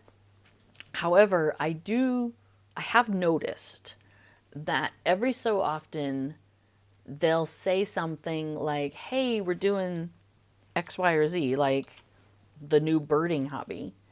And it seemed, if you hadn't, it's like reading a book, like a mystery, right? And it's like, if you weren't really paying attention, that seemed to come out of nowhere. But there's been breadcrumbs along the way. So I feel like I've seen breadcrumbs of them redoing the cosmetic system.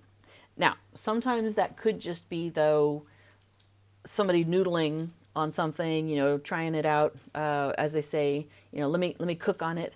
So it could be somebody just taking, however much time, being given like, hey, go spend 16 hours on this and see how far you get, see what works, see what doesn't seem to work, what are our possibilities, and see how it goes. So it wouldn't surprise me if that has happened so far and they've come up with some ideas and some thoughts. But then it's a question of, is it something that they can implement, or is it going to be something where they're like, they get 90% of the way there, and then that last 10% just doesn't work, you know? What was it? There was something they ran into with that. Was it the Delvings? There was something where they kept running into troubles and they were like, oh no, like the Forester events and things like that. Where like they had these plans, they had like this whole thing, they had this whole schedule, and they were like rotated around for all the different crafts, and then you could get this really cool tool that you could build onto with each of the different events. And I've noticed that they haven't gone forward as far with that as they had originally been talking about it. And I think it's that same sort of thing. Like it's 99% of the way good, but there's just that 1% that keeps giving them trouble. And so they keep having to readjust and readjust and readjust. And I think that's, so that's what I see. So I'm hopeful that a new cosmetic system will come into play, but also realistic that it could be the sort of thing where they try to put something together and they get that 90, 95, 99%. And it's just that last 1% that just will not hammer into place, you know? So yeah, we'll see. We'll see what happens. I mean, if all we have is what we have, I'm pretty grateful for it. And I know Severlin, who's the SSG producer, the executive producer, excuse me. So he's like the guy in charge of things. And he said, I think it was him that said that the wardrobe, they're trying to get more wardrobe space again, right? So, excuse me, we're currently at, the max is 410. And they're trying to get more again. So it makes me wonder, why would they be trying to add to the existing wardrobe space if they were going to go to a different system? But maybe it's a yes and situation. I'm really hopeful. So we'll see. I mean, the future will tell, right? Yeah. Yes, the spaghetti problem. Our Karen says, I play a lot of classic WoW and there's no cosmetic systems in that version. Let me tell you, having blood red armor with a purple helmet and lime green boots is fire. My troll is fierce. That's awesome. Yeah, as before says, I'm not a fan of when the game makes me choose between functional armor and good looking armor. Yeah, like over on Valheim, there's been some armor pieces that I really like the look of and I would prefer to run around in, but I really need the upgraded armor, and so I you know, have to let that go. So I have. Yeah, so, oh yeah, Dame Hypatia points out the worst is if you can't even take off your helmet as cosmetic in games. I hate seeing my character wearing a helmet, and in some games, all players' characters look the same. That's the Valheim problem. We are all running around in these goofy helmets with this shiny armor and yeah, all of that. So yeah, I got it. So RPG MMO has a question. Thoughts? What are your thoughts? Hi all. So I guess this is a collective question. What are your thoughts about the 64-bit servers coming out? There's a lot of mess leading into. Oh, I think I know what you're talking about. So for those who haven't seen it, let me make sure. I think it's under letter. Yes. Okay. So there's the most recent producer's letter, and Orion put it together. He's one of the what's his title? Like developer, I think. So I don't work for SSG. Just as a repeat there. So none of this is like official information. I think it's just what I've seen, and I just remember to share it with y'all. So Orion put out the letter, and in the letter, he mentions that they have new 64-bit servers, because all the servers are 32-bit except for Mordor and Angmar. And so they're going to open new 64-bit servers, and people will be able to transfer from the existing servers to the new servers. And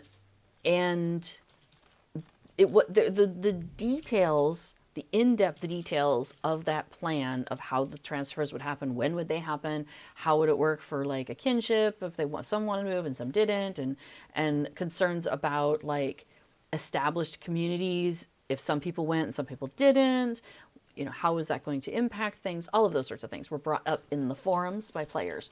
So on the one hand, I understand where people are coming from in the where Lotro, the folks at Lotro said, hey, here's this big piece of information, kind of like, here's a Christmas gift, we're going to open 64-bit servers and you can transfer to them. So I think, they were kind of coming at it from that perspective. And the players instead of being like, wow, this is exciting, went, what about this? What about this? Blah, blah, blah, and like freaked out on the forums. Not everybody, of course, but like, a definite number of people were kind of like losing their minds over it. Soon, in January, before says I might wait for 65-bit servers next year. That's funny.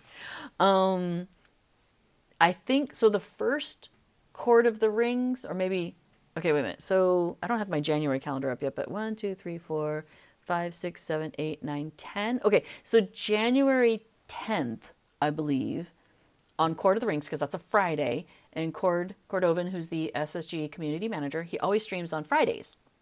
He's on vacation right now, but he's streaming normally on Fridays. So the 10th, January 10th, that Court of the Rings, Severlin, the SSG executive producer, is going to be on Cord's show and will be able to answer a whole bunch of these questions. Because I think it was, here's my take. Well, here, let me see. So, yeah, Erebani has a perspective. It says, it's amazing how much tantrums people throw over such a minor matter. The worst thing is SSG will once again be closed mouth because of the player's reaction. So it is like a double-edged sword, I suppose, when you are a company and are like, hey, people are like, you don't tell us anything. And so then, they're like, okay, hey, here's this thing we're going to do. And then people are like, you didn't tell us everything. It's like, wow. Here's my thinking of it. So it's like, just thinking about like when I was a kid and like my parents would be like, hey, we're moving. And like in the parents' mind, they're like, they already figured it out. Like, hey, we're moving to, I don't know, Denver. And you're like, but you as a kid, you're like, but what's my room going to look like? Like, what furniture, where am I going to put my stuff? What about my friends? Are they also moving to Denver? Or are some of my friends moving to Denver and some of them not? Like, I could see how you could get yourself really wound up not knowing the details. Sometimes, and I do this sometimes even still, where if I'm facing uncertainty, the way I compensate for any anxiety I have about that is in getting hard details. Like, okay, I'm going to leave the house at this time. I'm going to drive on this street. Like, stupid little details like that can really help me to navigate that anxiety, or that having something to attach that uncertainty to. So that's kind of how I look at it, is that the players were faced with information, and instead of being like, this is cool information, well, I should say, I bet some people like me were like, hey, this is really cool and exciting. I'm curious to see how this is going to play out. I'm going to wait and see.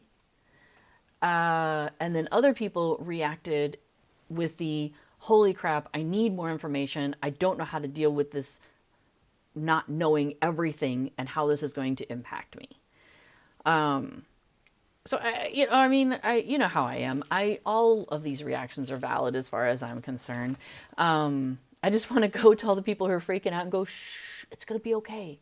It's going to be okay. Just hang on. Just hang on. Just wait a couple of weeks. More will be known. But I'm glad that they did it when they did it, because it sounds like this is going to happen really soon, like early in the year. Like maybe January, maybe February. So I feel like having at least advanced knowledge of it is better than springing it on people like, hey, we're opening these up in 2 weeks, go. And people are like, So I think they made the right choice in saying something before the holidays and letting people freak out. Or think about it and make plans, or just be prepared to know that something is happening, and then they can figure out what they're going to do about it once we have more information. So yeah, so that's my take on it. And yeah, you can see in the chat. So before says it's funny to see the contrast between the why haven't things changed as much as I want yet crowd and the things are changing too fast crowd. Maybe they could hash that out amongst themselves. Well, that is, in my opinion, why we ended up with Treebeard and Shadowfax, because over when Anor, legendary server, was out, and the next expansion would come out about every 4 months, and some people are like, 4 months, that's so long. We need it to go faster, faster, faster. And some people are like, whoa, 4 months is too fast. I need to go slower. and there was no reconciling those two groups at that time. So I think that's why the two different servers came into existence. I just think it's really funny that I was right. That Treebeard is where I went, which is I call it so Shadowfax was the Zoom Zoom every 2 months server, and Treebeard is the going a lot slower server, every 6 months, 5 to 6 months server. And Treebeard had a much higher population than Shadowfax did. So, but I was glad that we need to go faster, faster, faster crowd got to at least play it out. So that makes me happy for them. Dame Hypatia, I want changes the way I want them and when I want them. Or Narnar, just do everything I want. Is that so hard? I completely understand all of this. That's funny, before trees sustain where horses falter. So back on the wardrobe thing real quick. This item here in front of me, the ceremonial tattered robe of the Dunland Sage. Can I try it on? Oh, I can't try it on. Oh, yes, I can. Okay, cool. You have to click on it. I'm like, no, I don't want to spend 30 Mithril coins for this. Please, thank you. This robe is gorgeous. It's one of my favorites of, it was one of my favorites for a long, long, long time. And it dyes up ridiculously well. Like, there it is in white. I wish I could show you without the shoulders, sorry. There it is in burgundy. So like all these really different colors. There it is in rose. Let's see, what's another good one? Let's do some Shire Peach. So like it dyes up so good, and you can see all these details. This robe, you can acquire it in 4 or 5 different ways. One of them is here through buying it at Lalia's Market for Mithril coins. One of them is actually I think there might be 2 quests possibly in Dunland where you can get this. Anyway, so as I was discovering this, I went into the Lotro wiki, and I have now added like every single entry I know of where you can get this particular outfit. So that is like a challenge in a way for a Lotro cosmetic encyclopedia. Be like, how would they account for that? But I think if you are going with, if you go with the outfit, the image of it, because they're all identical, if you had like a collections panel and it had the outfits, listed there. So I don't know, we'll pretend the mounts are outfits. So like if that was the outfit, and then underneath it, how it says limited time availability for Figments of Splendor, it would say, available, and it would have like a whole set of different, like it would list all the different ways where you could catch it. Or maybe it'd be a drop down, because some of those, like before I was pointing out, like have dozens of places where you can get it. Like there are some Dunland outfit items where they're lovely, and I collected them for a while. But I think I ran across the same thing like 10 different times, just with different names. And I don't necessarily need the same thing 10 different times. You know what I mean? So RPG MMO says, sorry for the problem. It is not a problem. As B4 says, no problem and on topic. Absolutely. I mean, this is a stream where I'm streaming Lotro, And as far as I'm concerned, anything Lotro related is on topic and welcome, and bring it, and let's talk about things as a group. Um, I didn't reply to it yet, but there was a comment on one of my streams recently that was like a haters kind of comment. And, normally I just ignore those things. And if it's like gross or something, I delete it. But most of the times they're not gross. They're just like rude or whatever. But I'm like, yeah, whatever. I can roll with that generally. But I might reply to this one because some thoughts I had is that basically, from my perspective, I am I want to welcome everybody, and I want everyone here to be present with like a spirit of kindness and collaboration and respect. And I don't care what your background is. I don't care what your perspective is on various things that are happening out in the real world. Like, if we can be here and talking about Lotro and treating each other with respect, then all the rest of it we can leave elsewhere. And we can find a way maybe to listen to each other and maybe bridge some gaps that have occurred. So I'm fine with if we want to dip our toe into some of the more controversial things like the opening of the servers and how people got upset. How some people got upset, some people didn't get upset. Some people were probably in between. I'm fine with bringing up those topics, and I love having a conversation and having people be able to express their thoughts and feelings on this, as long as we do so in a way that is respectful of each other and open communication. I like that. So I appreciate you coming into the chat RPG MMO and bringing up that question, because it is something that obviously a lot of people feel very passionate about, and I wouldn't want us to avoid that just because we don't all agree. In fact, I think it's important that we do have these conversations when we don't agree. I think we need to learn, stepping outside just a second, but I think it's important that we as a species maybe learn how to communicate with people we don't agree with. And I'm not saying I find that easy myself. I'm just saying that I think it's something that we could do a lot, would help us a lot, just in general right now. So there we go. So I will probably put together like a little reply to the hatery comment with those kinds of thoughts, because I don't want people to see that and feel divided. I want people to see that and recognize that we don't have to be divided. Like, I want people to be able to come here and enjoy each other's company.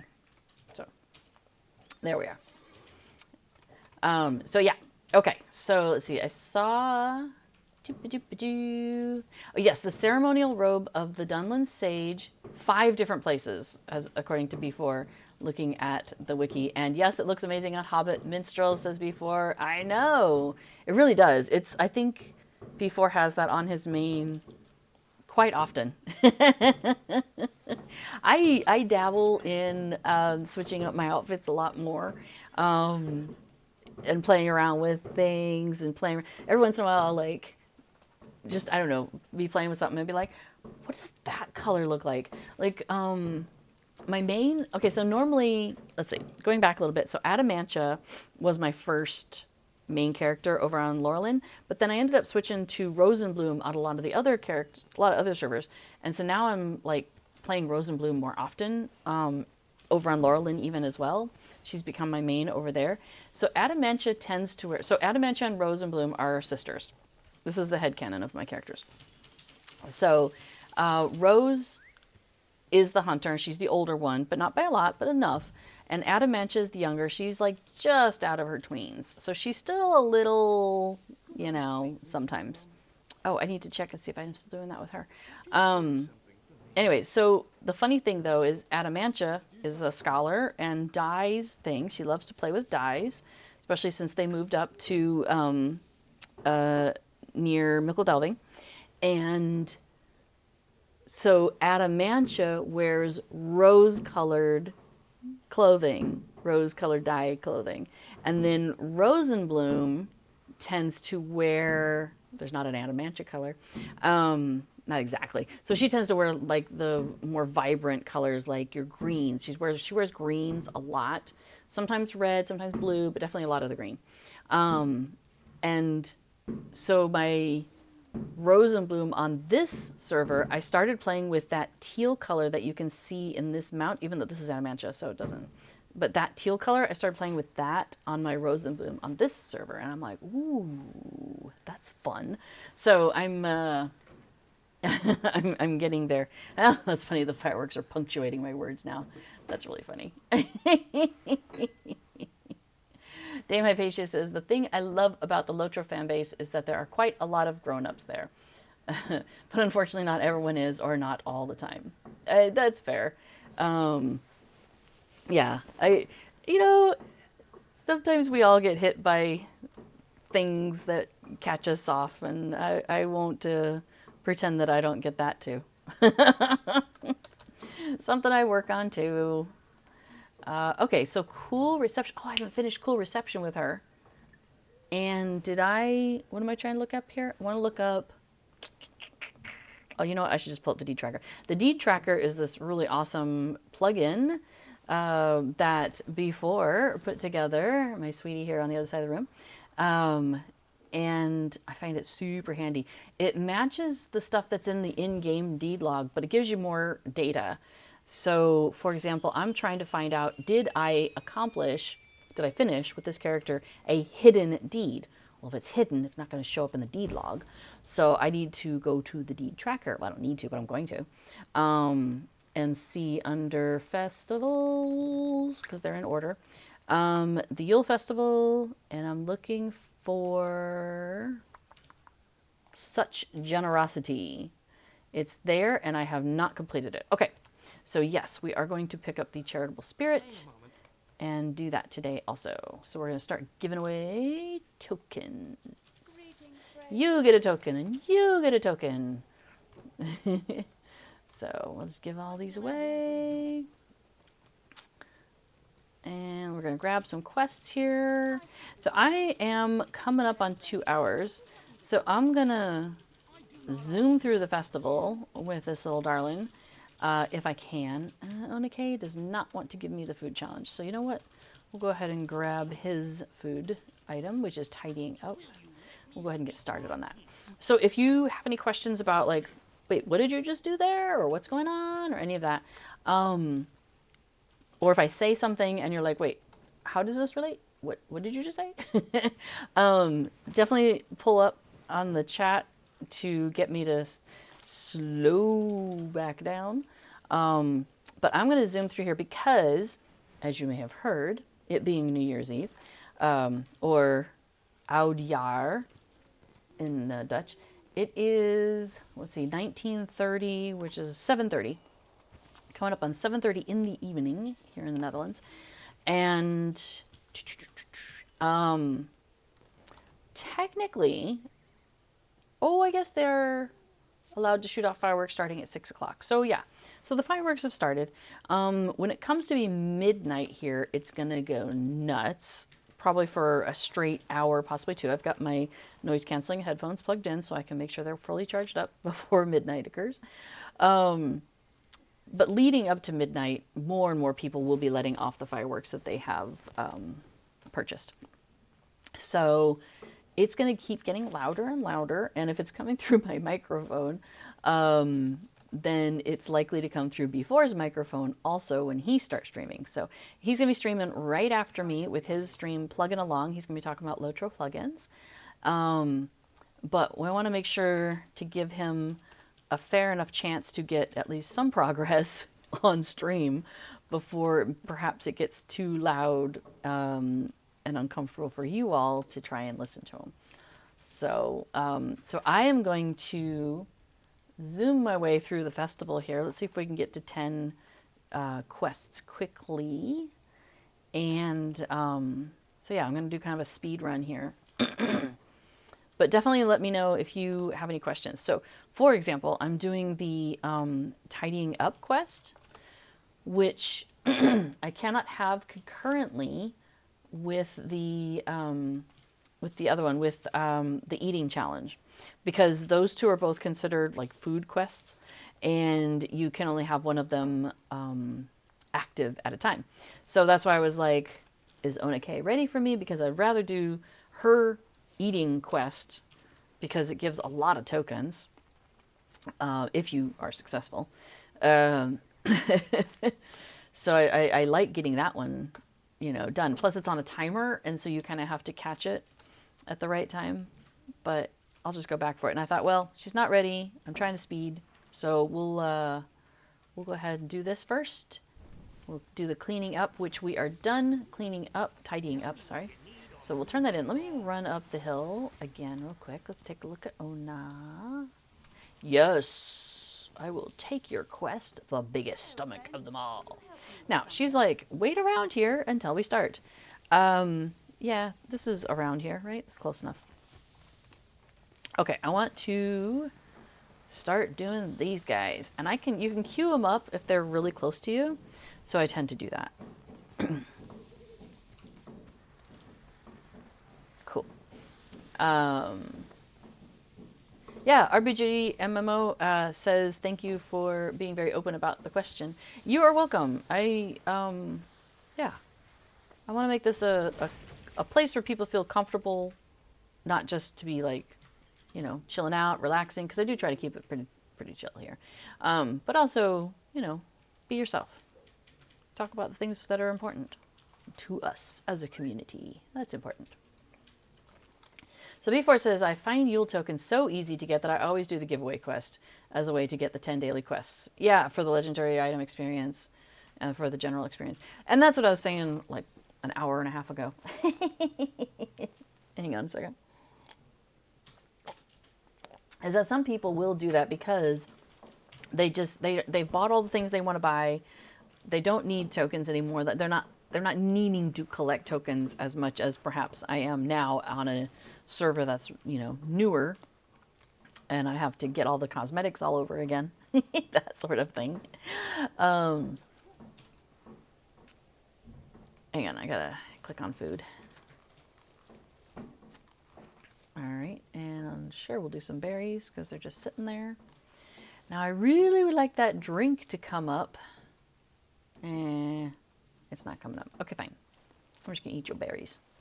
Now, I'm not going to talk to Ona. We are going to zoom out of here and go do all the quests. And hopefully I picked them up and didn't forget to pick up something.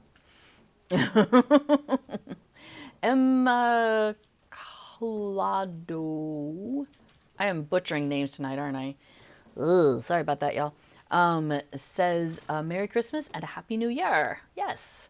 So, let's see. Fijne kerstdag, of fijne kerst, and gelukkig nieuwjaar. Gelukkig nieuwjaar. So, and then on today, because it's the day right before, people often say fijne jaarwisseling, which means like have a good changeover of the year, which I think is a cute way to say it. Did I forget to pick up the beasts? I think I did. I'll have to come back for that. Bam, bam, bam. So Narnar says, I just spam all the quick ones for the XP and level up all my alts. Yeah, that's fair. That is fair. Oh, somebody's having a conversation over there. Do you not think you have also profited at the expense of the poor, says the banker. It's showing up in my general chat so I can see what's happening in the area. All right, but yeah, we're gonna zippity zoom through here and then turn it over to B4 here in about 10 minutes or so. Oh, I need to sing at some weather, so let me do that.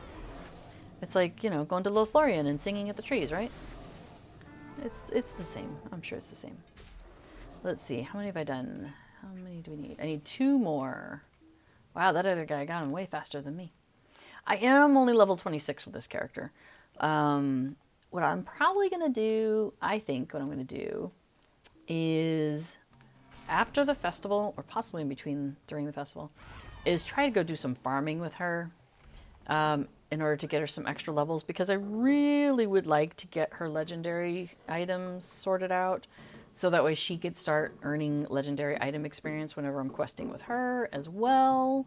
And that might be worth doing before the end of the festival. So, yeah. Oops, we gotta keep running. So, Telerian, hey, good to see you in the chat there.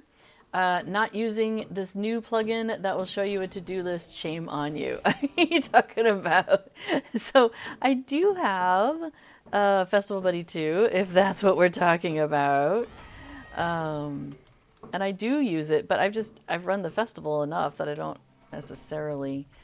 I usually have my rhythm, but I'm apparently out of my rhythm. What in the heck? This guy does not want to go down. There we go. Let's see, how many am I at? Where's my firewood? 6. 3 more. Hey, you, would you like to be firewood? I know that seems kind of mean. All right, 7, 8. Oops, he's coming after me. Look out! And just need one more. Right? 9. That should be 9. Right? Unwilling firewood. Yep, that one's done. All right, off we go. We're out of here.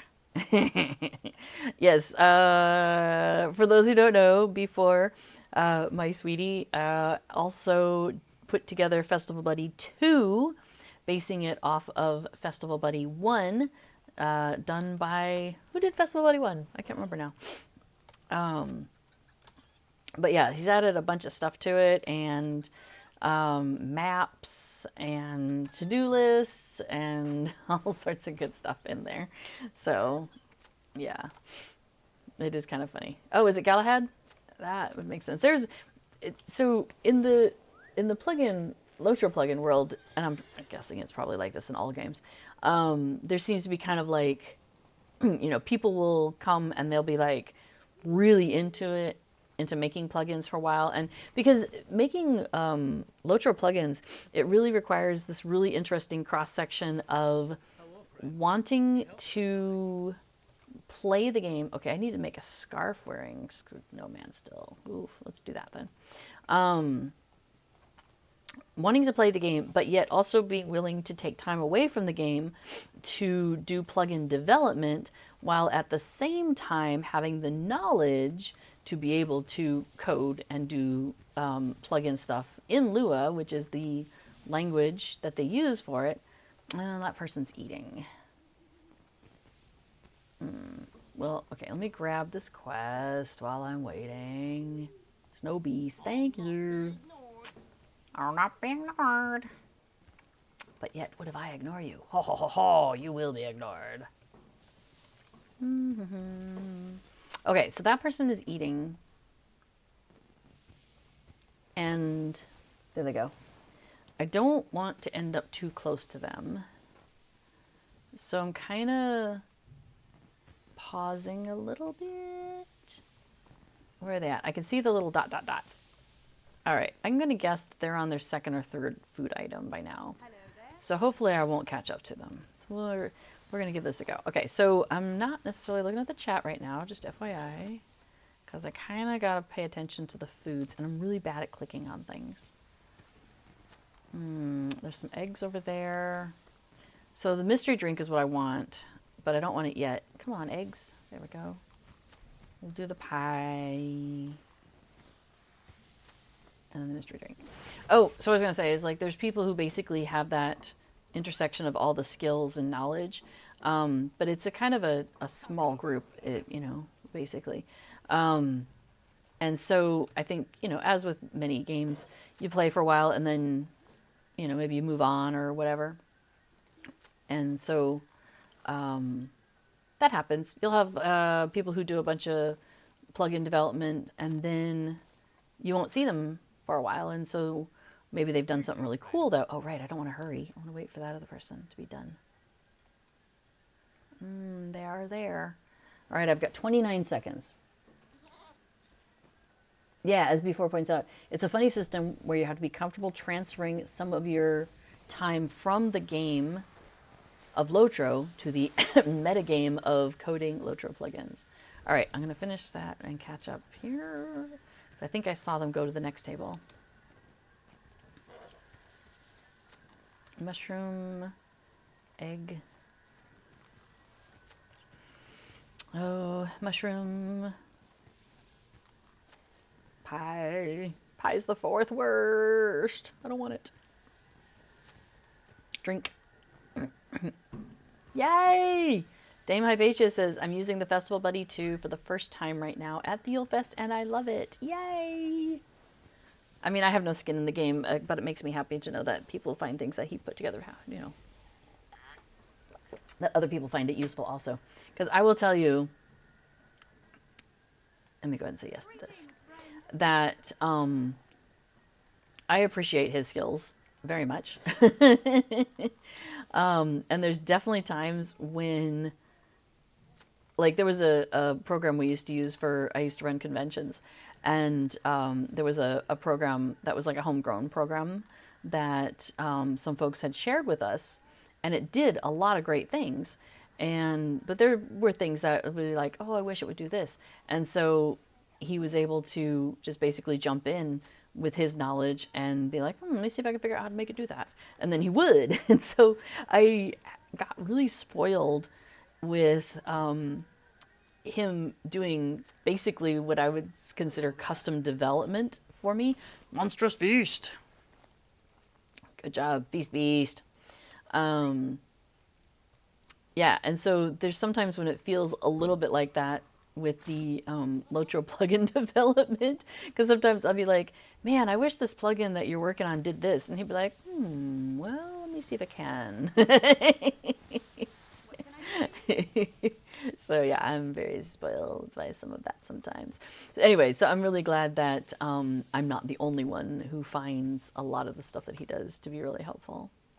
Oh, I haven't finished Charitable Spirit. Okay, I gotta figure out who I missed. I'm really off my rhythm here, y'all. What is going on? Is it, let's see, this is not the guy. This is that's the same Judson last name as her. Okay, what am I missing? I need to go bake some bread and stuff, so let's go do that. Is Bill Hyde the one down here? Yes. That's who I was missing. Okay. Bill Hyde is moved by your good deed. Well, hopefully it moves him to someplace warmer, because I know being out here is cold for those people. So, and for those people who didn't hear my little spiel before, so B4 and I have a similar headcanon to what happens when we are shooing the people away, is that we're not really shooing them away. His headcanon is more like a revolution. Mine is more of I'm sending them off to like a little room we've set up that has some warm drinks and some food. So they can't hang out there all the time. It would get really obvious. But I, basically shoo them off, and then I go to Guard Kember and I'll be like, hey, I shoo these people off. Give me some coin, yo. And he does. And then I share that, with the folks. So that's kind of like the little headcanon that I play around with. So we make a big show of like, oh no, I'm being sent off, that sort of thing. So yeah. Oh, I've missed Barrett Noel. I think that's the guy here at the front. Yep. I do forget their names. I feel bad. I've known these people for like, 5 or 6 years now. I've been giving them coins. Wait, okay, so I started playing in January of 2019. So I didn't do the festival until the end of 2019. Okay, so 5 years. Oh, hey, I'm over here to yell cheerfully at some beasties. Hey, beastie, would you like to have some Yule cheer? 1, 2, 3. Woohoo! All right. Let's see. Oh, so Dame Hypatia is talking about, let's see, Tyrion was asking if Dame Hypatia is using the German or the English version. Dame Hypatia is playing in English. Yeah. Dame Hypatia says, I just don't do that quest. Just no. That's fair. Okay, so let's see. We cheered a snow beast He was thrilled. I need to find an acorn and some sticks. Make a snowman. Turn in charitable spirit. Done. We're gonna go make a snowman. And then once B4 is ready, we will turn it over. But I don't think he's quite ready yet. So let me grab some sticks. B4 says, the better to lull the mayor into a false sense of security before overthrowing him. That's awesome. Oh, so you have to gather sticks from nearby bushes. You need 2 sticks in this case. But you can just catch it from the same bush, so that's really nice. So, all right, now we're going to build a snowman. Dun, dun, dun, dun. Okay, so there's a deed for building each one of the different types of snowmen. And so I have done all of them except for the mitten wearing snowman. Usually what I do is I try to, every character that I'm running through, like on a new server, I'll do like, okay, everybody does this one, and then everybody does this one. It's like on the same day, they're all doing the same snowman. But I got out of sequence, and I didn't run all 3 characters through every day a couple of times. And so I usually move on to Broken Snowman as my last one once I finish the other 4. But I got out of sequence with Adamantia here, so I started doing Broken Snowman with her before she'd actually done the rest of the things. So, okay. So I need to complete a mitten-wearing snowman, and I need to do 1 more day of the festival, and she has 5 tokens, which doesn't buy anything. Oh yeah, you can probably start hearing some of the fireworks coming through a little bit there. Our poor cats are just like not happy. They're hiding. I mean, but the fireworks are pretty, but they are nearby. I'm gonna guess that those are happening at the basketball court that's across the street.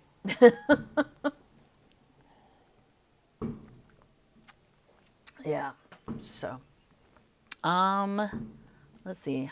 How many tokens do I have? Let me pull up Festival Buddy 2. I have 153 with this character right now because I did go ahead and spend a bunch of them.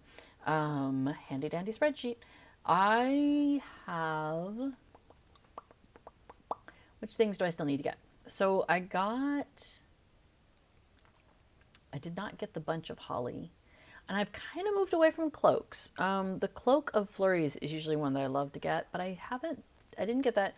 The Cloak of Shire Holly, I thought I did. Hang on a second. Let me double check that. Oh, nope. My spreadsheet is correct. I did not get the Cloak of Shire Holly yet, but I did get the garments because these are cute, and the gown is super cute. I often do the gown with a lot of my characters, especially like my Adamantia or my Roses. And so I had this on Rosenbloom, and so it comes across like red and green.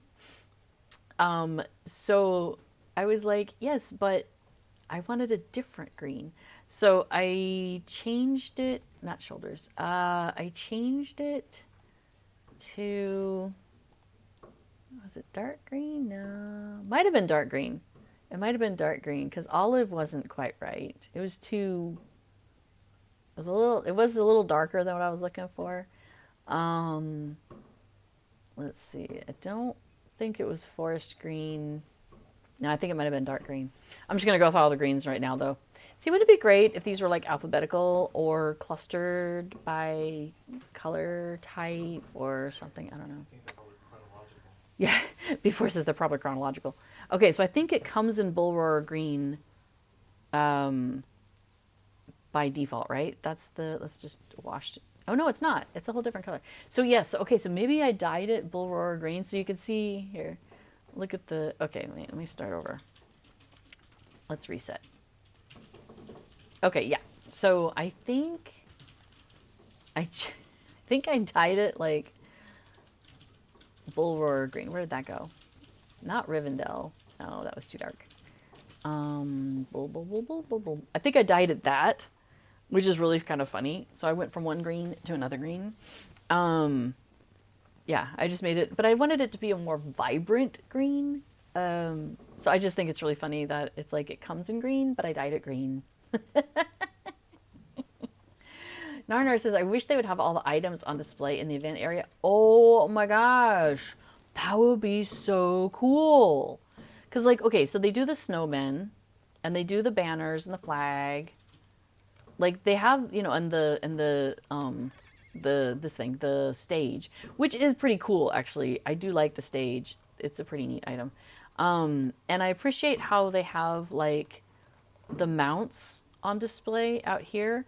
But holy cow, could you imagine if they had set aside an area, it would have to be huge, but still, with all the different outfits, so you could just see all the different pieces and what they look like? Oh, that'd be so cool. Oh, before that's a cool idea, maybe an interior so it doesn't consume a space the size of the grumpwood. The grumpwood, I think you're being generous. I think it would take up more than the grumpwood. there's a lot of cosmetics.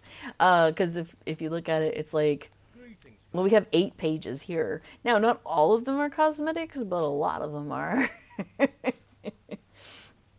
But yeah, so I did get that one. Oh, okay. Well, anyway, I think what I'm probably going to do is send my folks home. Oh, I got Feast Beast. Yeah. Be a Feast Beast. That seems like a good one for a Hobbit. I have Reminders, which is another plugin, and it is reminding me that I need to go open some crates and get some goodies. Which kinship are you in? You're in the deco one, so I need to go to my personal house. I have access, so I bought a crate.